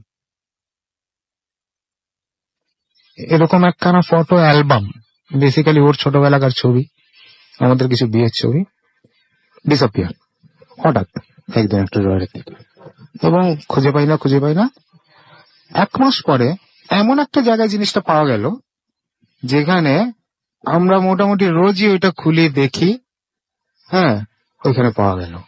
এই জিনিসপত্র মাঝে মধ্যে মিসপ্লেসড হয়। এই তো আমরা আজকে শেষ করি ওইটা দিয়েই, সেটা হচ্ছে এই যে মিসপ্লেস হচ্ছে, এই জিনিসটা একটু ব্যাখ্যা দিয়ে তাহলে আজকে শেষ করেন, কেন হয় এটা? অনেকের সাথে হয়, অনেকে ইগনোর করে। হ্যাঁ, অনেকে ইগনোর করে। ইগনোরটা করে তার কারণ হচ্ছে গিয়ে যে এনে একটা কথা আছে না ইংলিশে, ignorance is bliss. Right. Ignore করলে আমার মনে শান্তি থাকে, একদম। ভালো আছি, আমার চারিপাশে কিচ্ছু হচ্ছে না। বিড়াল যে চোখ বন্ধ করে ধপ করে দুধ খেয়ে না, এই ভেবে যে আমাকে কেউ দেখছে না, আরে আমি সব খেয়ে ফেললাম। Ignorance is bliss. আমি সবসময় লিসনারদেরকে বলবো যে পারলে ইগনোর করেন, তাহলে হয়তো ভালো থাকবেন। বাট আমি যে জিনিসটা জানতে চান। বুঝেছি, আমি যে জিনিসটা বুঝেছি আর কি, সেটা হচ্ছে গিয়ে যে জিন বাচ্চাও তো হয়, খেলতে চায়, খেলে। এরকম ইনসিডেন্ট অনেক আছে, আমি বলতে পারবো না কারণ এগুলো প্রাইভেসি উল্লঙ্ঘন হয়ে যায় মাঝে মধ্যে। আশেপাশে অনেক। হ্যাঁ, আশেপাশে অনেক ইনসিডেন্টস আছে, ফেমাস সেলিব্রিটিদেরকে নিয়ে এরকম ইনসিডেন্টস আছে। আচ্ছা। যে পরে গিয়ে দেখা গেছে আর কি যে আছে এখানে ছোট বাচ্চা, সে ক্ষতি করে না কারোর, এই একটু খেললো, এখান থেকে ওখানে নিয়ে গেল, ওখান থেকে ওখানে নিয়ে গেল, এখান থেকে ওখানে নিয়ে গেল। কিছুক্ষণ আগে জার্মানি থেকে একজন আমাদেরকে একটা ইমেল করেছে না, রাইট। হ্যাঁ, পল্টারগাইস্ট, হ্যাঁ, নয়জি গোস্ট, হ্যাঁ, নটি গোস্ট, পল্টারগাইস্ট অ্যাক্টিভিটি এটাকে ইংলিশে, বা বাইরে সবাই যেটাকে বলে পল্টারগাইস্ট অ্যাক্টিভিটি। একটু এখান থেকে সরে। একটা জিনিস বুঝতে হবে যে স্পিরিটদের না কোনো জিনিসের প্রতি খুব মানে থাকে, ফ্যাসিনেশন থাকে, ওইগুলোই মিসপ্লেসড হয়। এই চাবি, এই রাখলাম, কোথায় রাখলাম, ও আমার মনের ভুল, কোথায় রেখে ফেলেছে, আবার পেয়ে গেলাম। লিসনারদেরকে যেটা বলতে চাই হচ্ছে কি যে যদি এরকম কোনো ইনসিডেন্ট আপনাদের হতে থাকে, জাস্ট একটুখানি পয়েন্ট টু বি নোটেড হচ্ছে কি কোন জিনিসটা মিসিং যাচ্ছে, রেগুলারলি এটা পয়েন্ট করে রাখবেন। যদি দেখেন যে ভয়াবহ অবস্থা হয়ে গেছে, তখন I think you should get expert help. তাই না? বাট ওভারঅল এরা, আমি যা বুঝতে পেরেছি যে এরা হার্মলেস। আচ্ছা, ওভারঅল হার্মলেস। সো মানে এটা নিয়ে যদি একদম কেউ যদি এরকম ইগনোর করতে চায় তো ইগনোর করতে পারে, আর যদি কেউ মনে করে সেটা, আমি সবসময় বলি ইগনোরেন্স ইজ ব্লিস। কেন এক্ষুনি আমার দৌড় দিয়ে বাসায় যেতে হবে, বুঝছো? একজন মনে হয় ভয় পাচ্ছে শুনতে। ওকে, আমরা আমাদের ভাবিকে বলছি যে ভাবি, থ্যাংক ইউ সো মাচ, আমাদের কে শুনছেন আপনি, এবং আপনাকে এই যদি একদিন দেরি হয়ে গেছে তারপরেও শুভ বিজয়ের শুভেচ্ছা। এখন তো 2 দিন দেরি হয়েছে। হ্যাঁ, আমরা আশা করব যে মাঝে মাঝে আমরা এরকম কৌশিকদেরকে নিয়ে আসবো এবং আপনি আপত্তি করবেন না আমাদেরকে। তো অনেক ধন্যবাদ কৌশিকদা আমাদের সাথে এসে সময় দেওয়ার জন্য। এবং আমার মনে হয় যে সামনে তো আরো মানে এই যে আমাদের এই মাসেই আছে হচ্ছে আপনার হ্যালোইন আছে। সো হ্যালোইনের একদম আগের এপিসোডে আপনাকে পেয়ে আমাদের অনেক ভালো লাগলো, এবং আমি দেখতে পাচ্ছি যে সবাই যে পরিমাণ প্রশংসা করছে, তাতে অনেকেই আপনার গল্প শুনে রীতিমতন মুগ্ধ, এবং আমি দেখতে পাচ্ছি যে থ্যাংক ইউ সো মাচ। আমি জানি না, অত হয়তো ভয়ের কোনো ব্যাপার নেই, এরকম কোনো ভয় টয় নেই না, কিন্তু জিনিসটা সবাই ফিল করতে পেরেছেন, এবং এই যে আপনার কথার মাধ্যমে সবাই, আমি নিজেও কোনোদিন আপনি যে জায়গার কথা বললেন সেই জায়গায় যাইনি, কিন্তু আমার চোখের সামনে ভেসে উঠলো সেই করিডোর, সেই 3rd ফ্লোর, জীবনে একবার মনে হয় সামথিং ক্লোজ টু এ গোস্ট দেখছি। 25 কিলোমিটার পরে গিয়ে আমার রিয়েলাইজেশন হয়েছে যে কিছু মনে হয় একটা দেখলাম। সবকিছু ঘটে যায়, রিয়েলাইজেশন, কিন্তু সেটিংটা কিন্তু অনেক পরে করে। হ্যাঁ, রীতিমতো মানে এটা মনে হয় এই গল্পের মধ্যে আছে, ওই বইয়ের মধ্যে মনে হয় স্টোরিটা আছে। 25 কিলোমিটার পরে আমি গিয়ে বুঝতে পারছি যে আমি মনে হয় কিছু একটা দেখছি। হ্যাঁ, সেটাই বইয়ের মধ্যে আছে এটা। হ্যাঁ, সো যাই হোক, থ্যাংক ইউ ভেরি মাচ। আমাদের ইহাম আমাদের লিখেছেন ঝিনাইদহ থেকে, হাসান হুসাইন মিরপুর থেকে আমাদের লিখেছেন, এবং আমাদেরকে SMS করে লিখেছেন দেখতে পাচ্ছি তুষার চিটাগং থেকে, দারুণ তাই লিখেছেন। কৌশিককে আমার নমস্কার, তিনি খুবই চমৎকার একজন মানুষ। আচ্ছা, চিটাগং থেকে লিখছেন, আপনার তো নিশ্চয়ই পরিচিত না, তারপরেও উনি শুনেই আপনাকে বরাবর বাসা ছিল উনি। আচ্ছা, ও আচ্ছা আচ্ছা আচ্ছা আচ্ছা আচ্ছা। সিমাত আমাদের SMS করছেন, রাকিব দিনাজপুর থেকে SMS করছেন, শুভ আমাদের SMS করছেন ওয়াসা থেকে, এছাড়াও জয় আমাদের তেজকুনি পাড়া থেকে SMS করছেন আমাদেরকে এমনি রাকিব, এছাড়াও তানিশা আমাদের SMS করছেন দেখতে পাচ্ছি রাজিন ধানমন্ডি থেকে, এবং সবাই প্রশংসা করছেন, শুধু আলাদাভাবে পড়ছি না। SH আবরার আমাদের হাজারিবাগ থেকে SMS করছেন, এবং এছাড়াও আমাদেরকে দেখতে পাচ্ছি সামিয়া লালবাগ থেকে SMS করছেন আমাদেরকে দেখতে পাচ্ছি দিনাজপুর থেকে সুহাস সহ আরো অনেকে। সো আমরা আবার একটা বিরতিতে যাই এবং বিরতির পরে আমরা আবারও ফিরে আসি। বুঝি নাই না আজকে যাবেন টাইম, আমরা যদি পরে পাই তাহলে আচ্ছা রেকর্ড ফাইল দ্বারা শুনি, শোনানোর পর তারপর একটা বিজ্ঞাপন বিরতিতে যাই আমরা, এবং তারপর আবারও ফিরে আসবো। স্টে টিউনড রেডিও ফুর্তি এন্ড ডোন্ট স্টপ দ্য ফুর্তি। তার আগে একটা রেকর্ড ফাইল শুনে আসবো আমরা।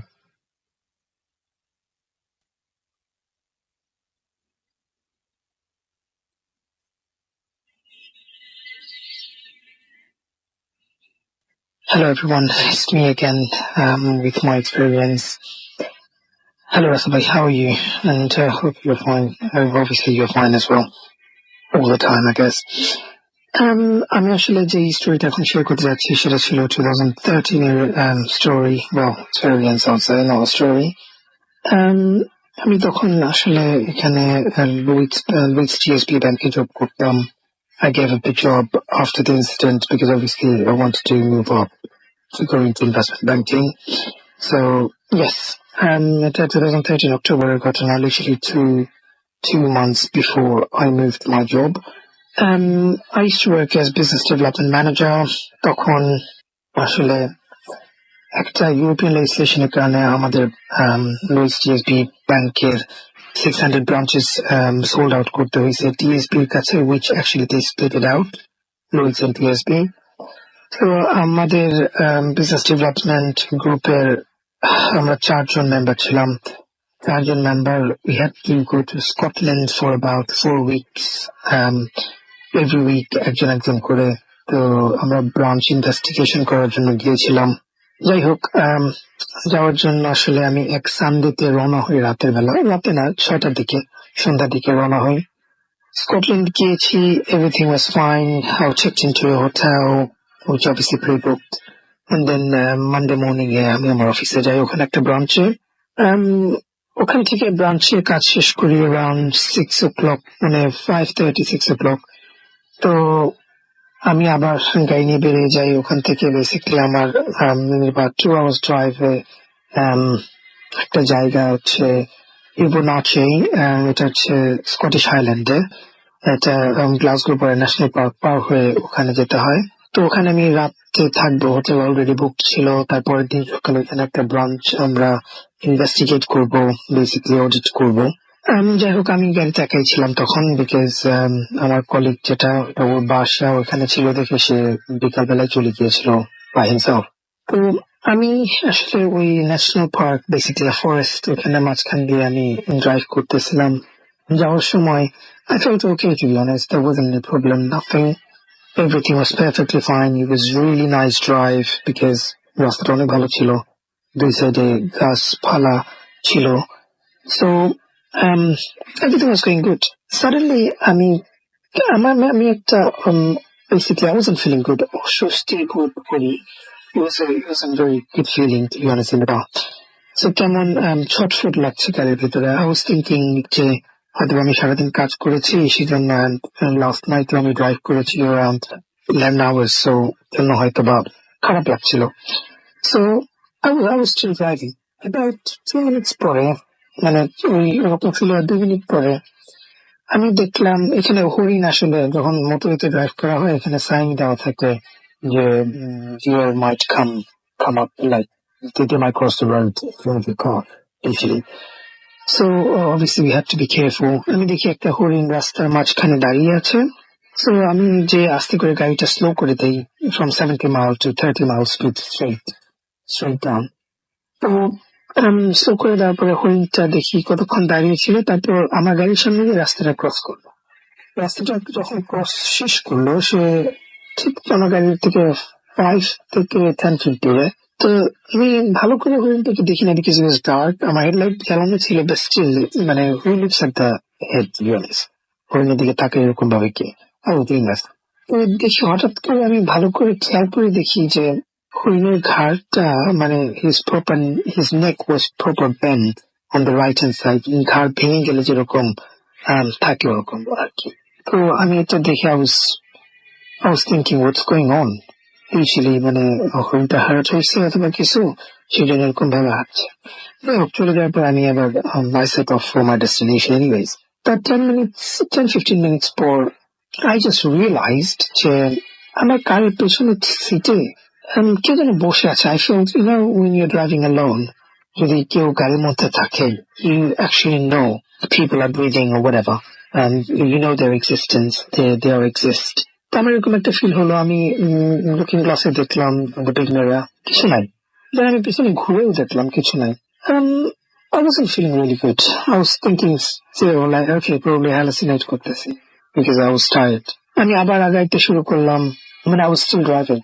Then suddenly আমার উইন্ডশিল্ডে একটা বার্ড ফ্লু, বেসিক্যালি পাখি হাগু করছে। So suddenly in the middle of nowhere, রাতের বেলা bird flu, come on. So obviously I washed it off. এটা ওয়াশ করার সাথে সাথে মানে যখন ওয়াইপার অন করে মানে ওয়াটার ছেড়ে ক্লিন করলাম, দেন আমি আবার মেয়ের দিকে তাকালাম। মেয়ের দিকে তাকিয়ে দেখলাম যে পেছন থেকে একটা গাড়ি আসতেছে। অবভিয়াসলি তার হেডলাইট মানে গাড়ির উপর পড়ছে আমার। আমি প্রপার দেখতে পেয়েছি যে আমার পেছনের সিটে একটা black figure, it was proper sitting just literally behind my seat.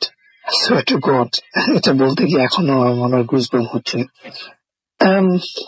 এটা দেখার সাথে সাথে আমি ভয় পেয়ে যাই অনেক বেশি। ভয় পেয়ে তারপর আমি গাড়িটা স্লো করে দিই। স্লো করার সাথে সাথে অবশ্যই পিছনে যে গাড়িটা ছিল সেটা আমাকে হর্ন দিচ্ছিল, why did I slow down? দেন আমি আবার ভালো করে পিছন দিকে তাকিয়ে দেখি nothing was there, and I was just like, okay fine, probably it's my imagination again. দেন আমি গাড়িটা টানতে থাকি, ওই গাড়িটা আমার পিছনে পিছনে আসতে থাকে আরেকটা। তো about another 5-10 minutes যাওয়ার পরে আমি আবার প্রেজেন্স ফিল করি যে আমার গাড়ির পিছনে আবার কেউ আছে। আমি মিররে আবার তাকাইছি, আবার তাকিয়ে দেখি, oh my God, it is the same person, like same black figure, and এমন ভাবে আমার দিকে তাকিয়েছিল, মানে আমি হ্যাঁ বলবো না হি বলবো, I don't even know. Its eyes were proper red, and he was, because আমি মিররের দিকে তাকাইছিলাম, he was proper looking at me through the mirror. Now, sorry, আমার চোখ দিয়ে পানি বেরিয়েছে আসলে। And তখন এরকম ফিলিংটা হয়েছিল। Then I was really scared. তখন আমি গাড়িটা স্টপ করি এমন ভাবে যাতে পেছনে গাড়িটা আমাকে পাস করতে না পারে। Reason being I'm gonna tell him what's going on. আমি রাস্তার মাঝখানে, অবভিয়াসলি এটা ছোট রোড ছিল, in the middle of the jungle, আমি স্টপ করে আমি গাড়ি থেকে বেরিয়েছি। আমি যখন গাড়িটা স্টপ করে অবভিয়াসলি পেছনের গাড়িটা আমার পেছনে হেডলাইট দিয়ে আসতেছিল। আমি গাড়ি থেকে বেরিয়েছি। বেরোয়ার পরে আমি ভাবছি যে আমি পেছনের ড্রাইভারটাকে বলি, obviously he stopped behind me. আমি পেছনের দিকে তাকায় দেখি যে পেছনে যে গাড়িটা ছিল ওইখানে গাড়িটা নাই। I was just like, okay, this is tricky, because এখানে অন্য কোথাও যাওয়ার রাস্তা নাই, বিকজ এখানে কান্ট্রি সাইডের রোড গুলো হচ্ছে রাস্তার সাইডে ব্যারিয়ার দেওয়া থাকে, you can not go anywhere unless এখানে আপনার কোনো রাস্তা থাকে। আমি যখন ড্রাইভ করে আসছি আশেপাশে কোনো রাস্তা দেখি নাই যে এক্সিট শুরু রোড অথবা কিছু। গাড়িটা হঠাৎ করে পিছন থেকে ভ্যানিশ হয়ে গেছে, and it was dark. Only আমার গাড়ির headlight জ্বলতেছিল। I didn't know what to do. I didn't want to wait outside. I went back inside my car. আমি গাড়ির ভিতরে পিছনে তার দিকে দেখলাম, there was nothing in there. So what I did was, আমি পাগলের মতো জোরে গাড়ি টেনে আসছি। আসার পরে I didn't even look anywhere. আমি এসে ডাইরেক্ট হোটেলে গেছি। হোটেলে যে চেক ইন করলাম। চেক ইন করে আমি বেসিক্যালি রুমে যে I had a really hot shower, and I was thinking what's going on, everything. Then আমি বেসিক্যালি হোটেলে যে খাওয়া দাওয়া শেষ করে আমি শুয়ে পড়ছি। শুয়ে আমার গার্লফ্রেন্ডের সাথে কথা বলতেছিলাম।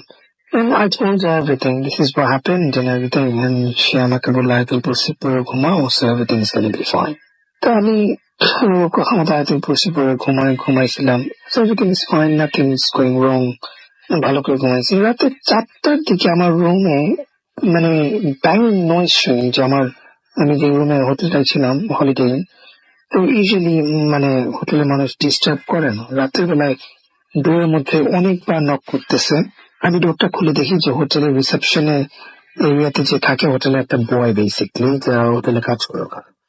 তো ও এসে আমাকে বলতেছে, listen, I think in the car park it's your car, so it's making noise, can you just stop it, can you go there and stop it? Basically আমার কারের অ্যালার্ম অন হয়ে গেছিল for some reason। তো আমি basically গাড়ির চাবিটা নিয়ে ওর সাথে ওর কাছে নিয়ে দিলাম, বলছি can you come with me? And he was just like okay, so we went there। আমি দেখি আমার গাড়ি নয়েজ করতেছে, we unlocked the car and just to make sure I opened the door just to check it what's going on।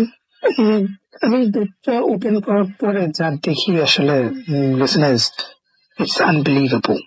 আমি দেখি যে কারের front part was fine, পেছনের যেই প্যাসেঞ্জার সিট ছিল ড্রাইভারের পেছনে, আমার পেছনে যেখানে আমি শ্যাডোটা দেখেছিলাম ওই ব্ল্যাক ফিগার, পেছন দিকে তাকাতে দেখি যে আমি বলিনি আমার গাড়িতে লেদার সিট ছিল, ব্ল্যাক লেদার, কি জন্য মানে নেলস কি এটা প্রচন্ড রকম ভাবে স্ক্র্যাচ করছে, and he was proper ripped off, he was just scratch ওখানে from the back seat, top back seat to the bottom seat, literally it was proper ripped, ভেতর থেকে ফোম বেরিয়ে গেছে। And আমি আসলে বুঝতে পারি না ঘটনাটা কি। I opened the rear door, video open করার পর আমি এই লোকটাকে মানে জিজ্ঞেস করতেছি, do you know even what happened exactly? We have a camera here. And he was just like, yeah, everything is recorded in the camera, so we can check it when you go in. But obviously, you opened the door, he was locked up. He was just making noise. So, if you check everything, check করার পরে আমরা গাড়িতে মানে ফ্লোরের মধ্যে দেখি passenger সিটের ফ্লোরে, you can't believe that what happened actually. আমি ফ্লোরে দুইটা হর্ন পাই, হরিণের শিং, দুইটা হরিণের শিং ওখানে ছিল, ফ্লোরে পড়া ছিল ওখানে গাড়ির ফ্লোরে। And আমি হাত দিয়ে উঠানোর পরে I'll just check in like what's exactly going on. I was proper scared really. And then I spoke to Darren and we took that inside, checked the CCTV, nothing was there. All we saw, the car moved and he started making basically the alarm goes off. যাই হোক সেটা তার কিছুই হয় নাই, to be honest, everything was good. We went to bed, locked up the car, went to bed. And সেই পরের দিন সকাল অফিসে যাই, অফিস থেকে আমি আর কোনো ব্রাঞ্চে না যেয়ে ওখানে আমি জাস্ট লন্ডন চলে আসলাম। This is the experience. This is one of the hell of an experience to go. This is hilarious, to be very honest with you guys. I'm not sure it sounds scary or not because I'm not a very good speaker, but the experience I had, it was really beyond explainable. That's it, guys. Thank you very much. FM, the night comes alive with Ramin.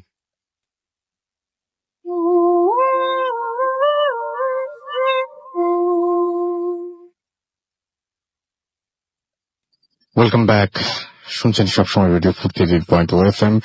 আমি রাসেল আসির সাথে, আমার সাথে রয়েছে মাসুম এবং আজকের অতিথিরা। আপনাদের সবাইকে অনেক অনেক ধন্যবাদ জানাচ্ছি এবং আমি দেখতে পাচ্ছি যে আমি সবার প্রশংসার মধ্যে আহমেদ রুনি নামে একজন ফেসবুকে আমাদের মেসেজ পাঠিয়েছেন এবং তিনি বলেছেন যে দিন দিন গল্পের মান নিয়ে তিনি প্রশ্ন তুলেছেন।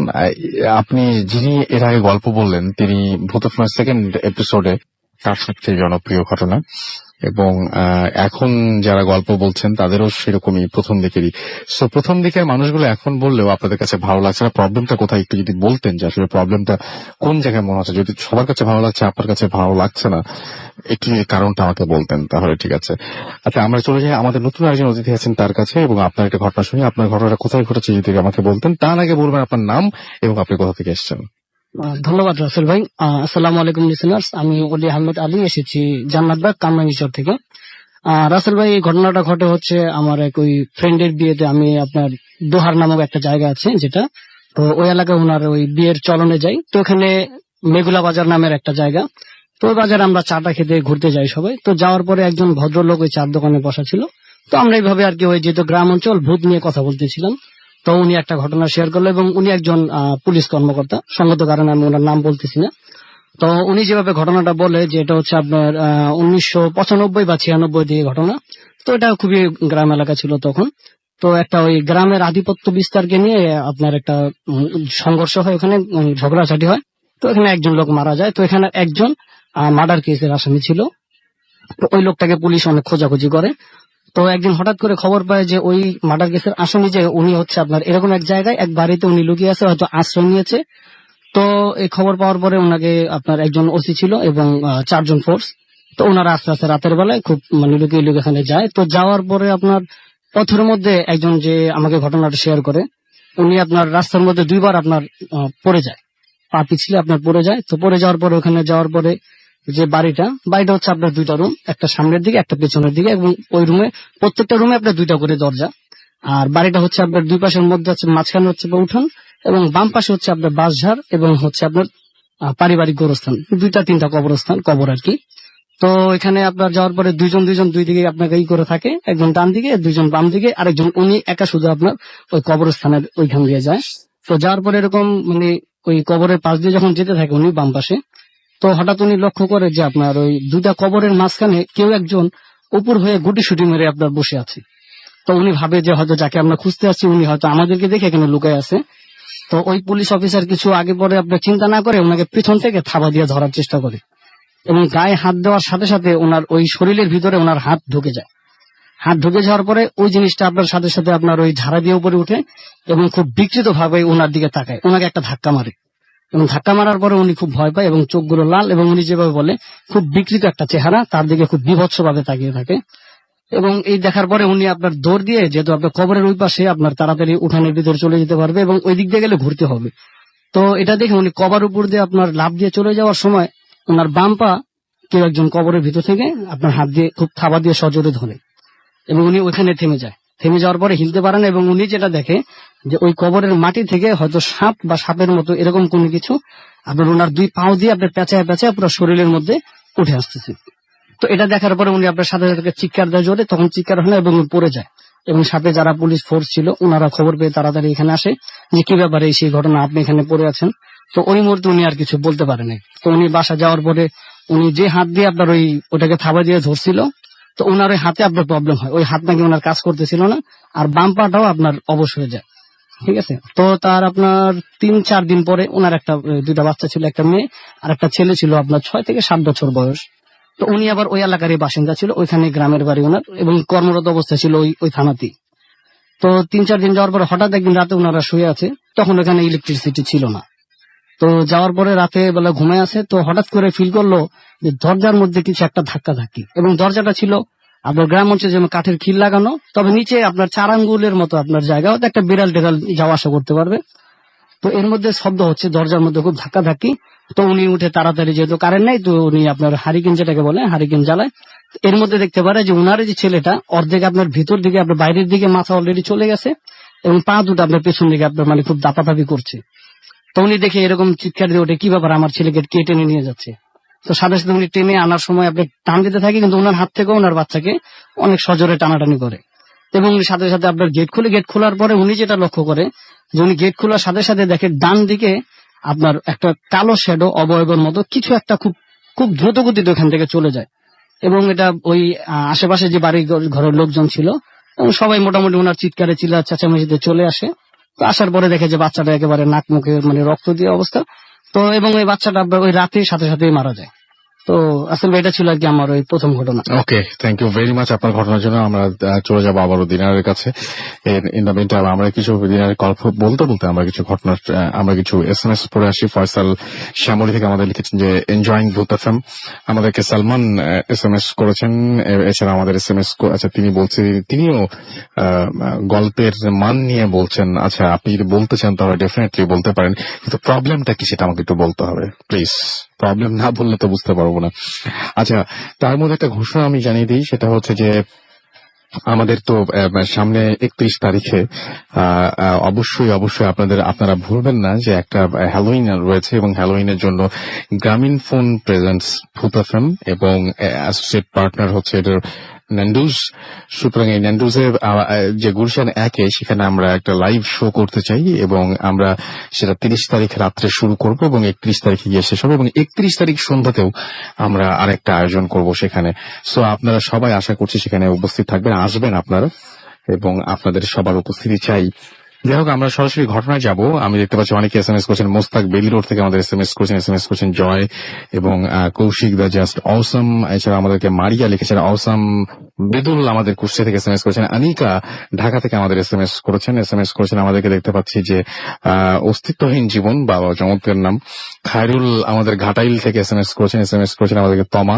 এছাড়া আমাদেরকে এসএমএস করেছেন দেখতে পাচ্ছি তমা আমাকে একটা অদ্ভুত কোশ্চেন করছেন যে রাসেল ভাই তুমি কি অন্য কোনো রেডিওতে কোনো প্রোগ্রাম করো কিনা। না ভাই, আমার মানে কি বলবো যে অন্য কোথাও যাওয়ার কোনো প্রশ্নই ওঠে না আর কি, শুরু থেকে এখন পর্যন্ত এখানেই। এমডি হাসান আমাদের এসএমএস করেছেন অর্চি। এছাড়া এসএমএস করেছেন আমাদেরকে সাফওয়ান। এছাড়া আমাদেরকে সুব্রত এসএমএস করেছেন আমাদেরকে। এছাড়াও শুভ।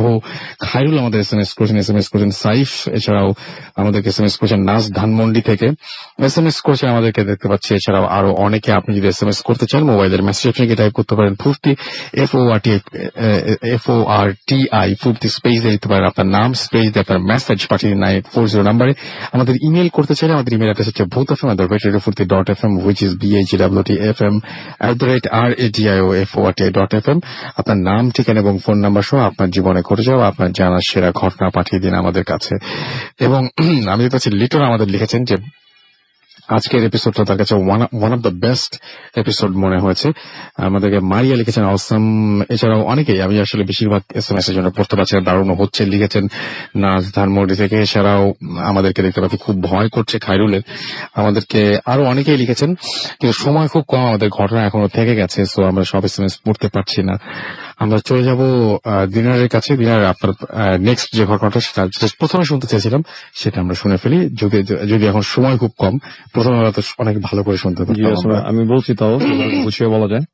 তো এই ঘটনাটিও আমি আমার ফ্রেন্ডের আন্টি রেহান আন্টির মুখ থেকে শুনি। তো উনি যেভাবে শেয়ার করেন আমি ঠিক সেভাবে বলছি। তো এই ঘটনাটিও শেরপুর জেলার নালিতাবাড়ি গ্রামের ঘটনা, ওই জায়গায়। তো রেহানা আন্টির এক ভাবির সাথে ঘটে যায় একটা ঘটনা।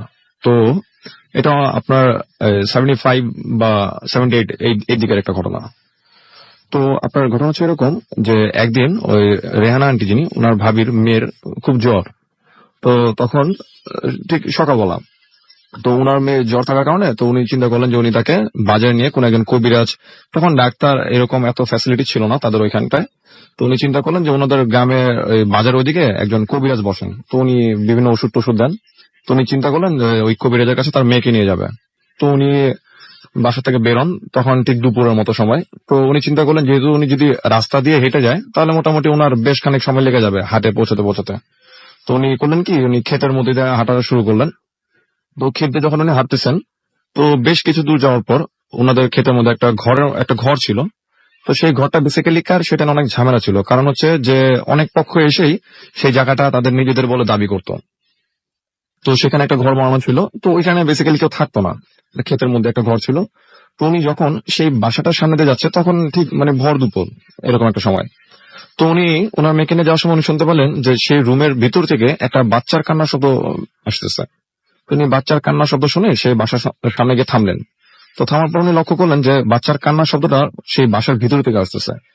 তো ওনার মাথায় তখন আর ছিল না যে সেই বাসার ভিতরে যে কেউ থাকে না, এটা অ্যাবান্ডেন বলতে গেলে। তো উনি বাচ্চার কান্নার শব্দ শুনে উনি রুমের ভিতরে যান। তো উনি ভিতরে গিয়ে দেখেন যে একটা বাচ্চা আপনার একটা চৌকির মতো রাখা, সেখানে একটা বাচ্চা কান্না করতেছে। তো উনি মহিলা মানুষ, উনি বাচ্চাটাকে দেখে সঙ্গে সঙ্গে কোলে নিয়ে নেন। কখনো কিন্তু উনি জানতেন না যে বাসা কেউ থাকে না, মাথায় ছিল না ব্যাপারটা। তিনি বাচ্চাটা কোলে নিয়ে, আমরা যেমন অনেক সময় মহিলাদের দেখি যে বাচ্চা কান্না করলে কোলে নিয়ে একটু পিঠে হাত বুলা দেন কান্না থামানোর জন্য, তো উনি সেটাই করতে লাগলেন। তো ঠিক তার 4-5 সেকেন্ড পর আসলে উনি ফিল করলেন যে উনি যে বাচ্চাটাকে কোলে নিয়েছেন তার কান্নাটা মানে সঙ্গে সঙ্গে থেমে গেছে। আর স্বাভাবিক বাচ্চা না, সেটা অনেক মানে শক্ত, উনি মানে সলিড টাইপের কিছু একটা উনি কোলে নিয়ে রেখেছেন। তো উনি ফিল করলেন যে মানে মূর্তির মতো টাইপের কিছু হবে। তো উনি এটা ফিল করার সঙ্গে সঙ্গে তাকে কোলের থেকে সামনে নিয়ে আসলেন। তো সামনে আনার পর আসলে যেটা দেখলেন সেটা দেখুন বেশ ভয় পেয়ে যান। সেটা হচ্ছে যে উনি দিব্যি একটা পুতুলের মতো দেখতে, যার বর্ণটা ছিল গোল্ডেন কালার।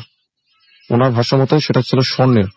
তো উনি দেখলেন যে উনি একটা স্বর্ণের পুতুল খুলে নিয়ে রাখছেন। তো এটা দেখার পর উনি কিছু জিনিস আঁচ করতে পারেন। তো উনি সঙ্গে সঙ্গে যেটা করেন যে তার আঁচল দিয়ে ঢেকে সেই মানে পুতুলটাকে, স্বর্ণের পুতুলটাকে উনি নিয়ে উনি আমার বাসার দিকে রওনা হন।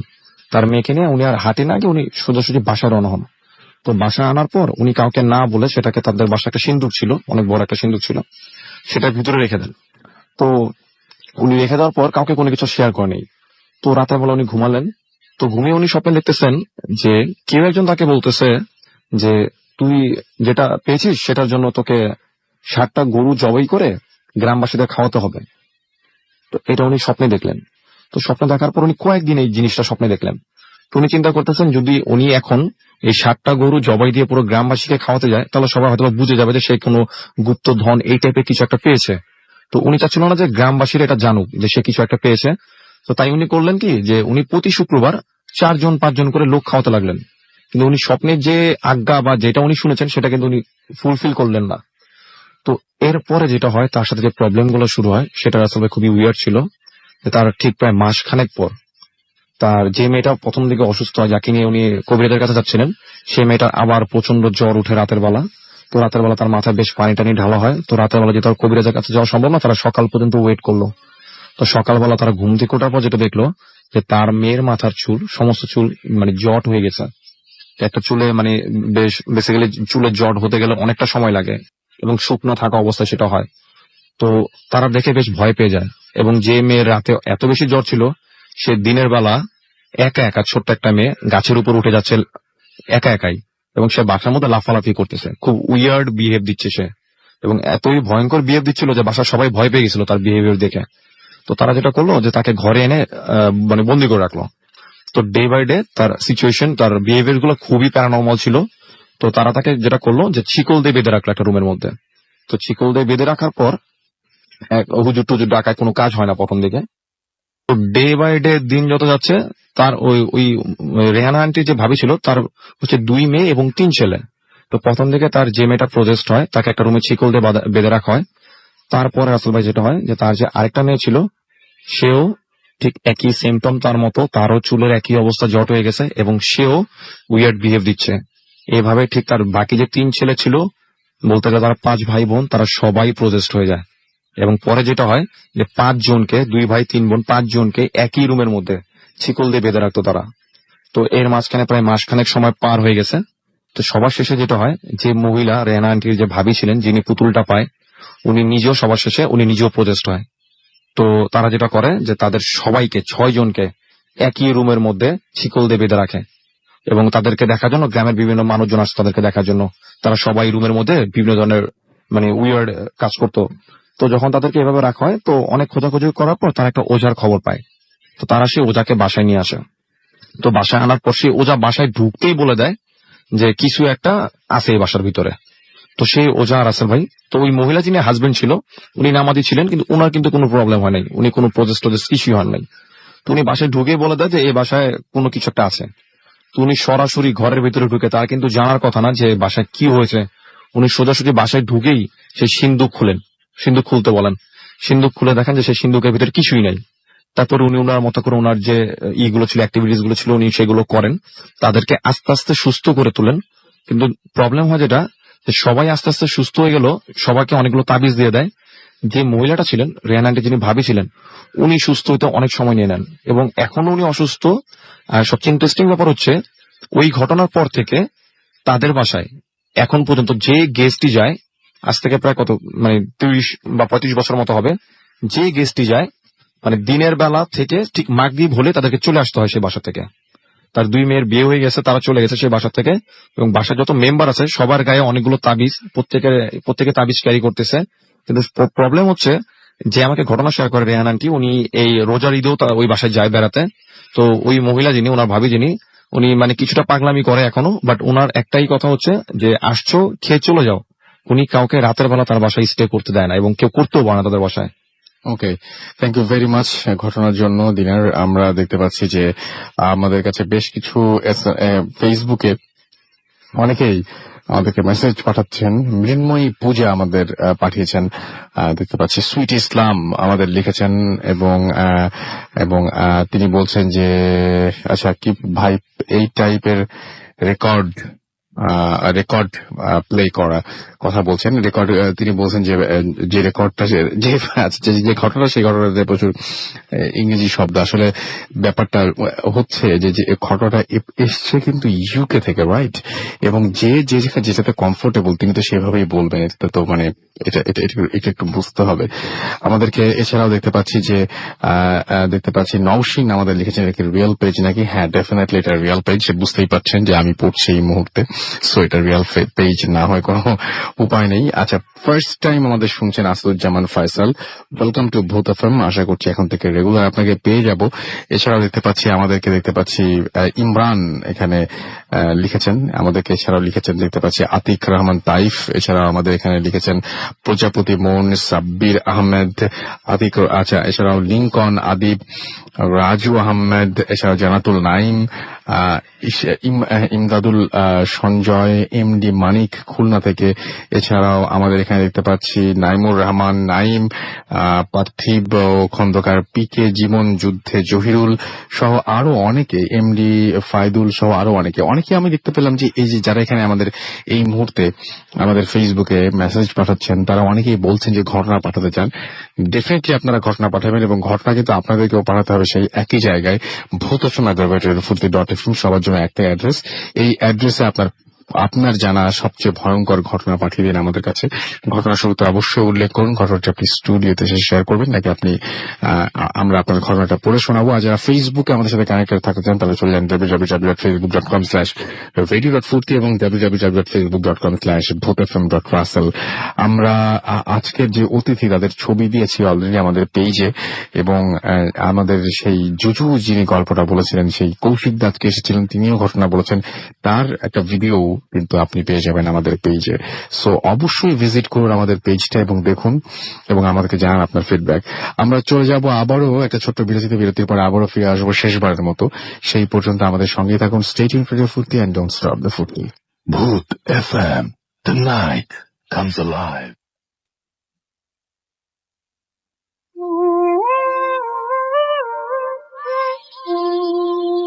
Yes, the night comes alive with the গ্রামীণ ফোন। শুনছেন সবসময় রেডিও ফুর্তি 8.0 FM। আমি রাসেল আছি সাথে, এবং চলছে ভূত এফএম। আমার সাথে রয়েছে মাসুম এবং আজকের অতিথিরা। আমরা মোটামুটি শেষ পর্যায়ে চলে এসেছি। আমরা একটা ছোট্ট ঘটনা শুনবো আবারও দিনের কাছে। দিনের শ্মশান ঘাট নিয়ে একটা ঘটনা ছিল আপনাদের এলাকার। জি রাসেল ভাই, ছোট্ট সেই ঘটনাটা আমরা একটু শুনে আসি। জি আসলে ভাই, এই ঘটনাটা আমি শুনেছি জাহিদ নামের এক ছোট ভাইয়ের এক রিলেটিভের মুখ থেকে। তার নাম হচ্ছে হীরা ভাই। তো হীরা ভাই হচ্ছে আমাদের বাসা থেকে শ্মশানঘাটের দূরত্ব হচ্ছে 5 মিনিটের, আরো কম হবে। তো উনি আমাদের বাসার ওইদিকে একটা কারখানায় কাজ করেন।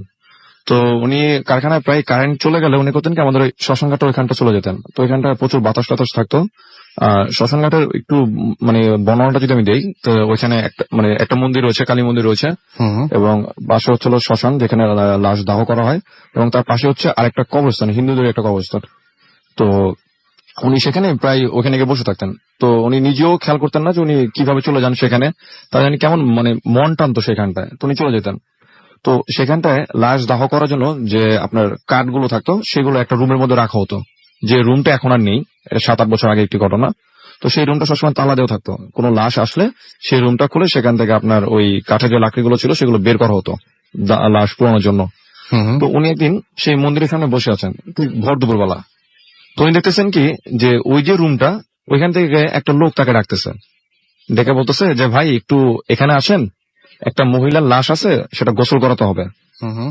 তো উনি প্রথমে খেয়াল করেন নাই। তো উনি আবারও সেই লোক তাকে ডাকতেছে যে ভাই একটু এখানে আসেন, একটা মহিলার লাশ গোসল করাতে হবে। তখন উনি বলতেছে যে হীরাবাই যিনি, উনি বলতেছে যে মহিলার লাশ গোসল করাতে হবে, আপনি কেন? মহিলার লাশ তো মহিলা গোসল করাবে। তখন সে বলতেছে যে দেখেন মহিলা তো নেই, কিন্তু লাশটা এখন গোসল করাতে হবে, আপনি একটু এসে আমাকে একটু সাহায্য করেন। তো উনি না খুব কনফিউজ হয়ে যান যে উনি কখনো লাশ গোসল করাতে দেখেন নাই ওইখানটায়। আর ওই লোক তাকে যেখান থেকে ডাকতেছে ওনার তখনও খেয়াল নাই যে ওই রুমটা সবসময় বন্ধই থাকে। তো উনি যখন যাবেন, উনি একটা ইসের উপর বসেছিল, টুলের উপর বসেছিল, সেই টুল থেকে নেমে যখন যাবেন, তখন উনি দেখলেন যে একজন ওঝা টাইপের একটা লোক, যার চুল টুল জট, মানে দেখতে অন্যরকম, কালো একটা জামা পরা,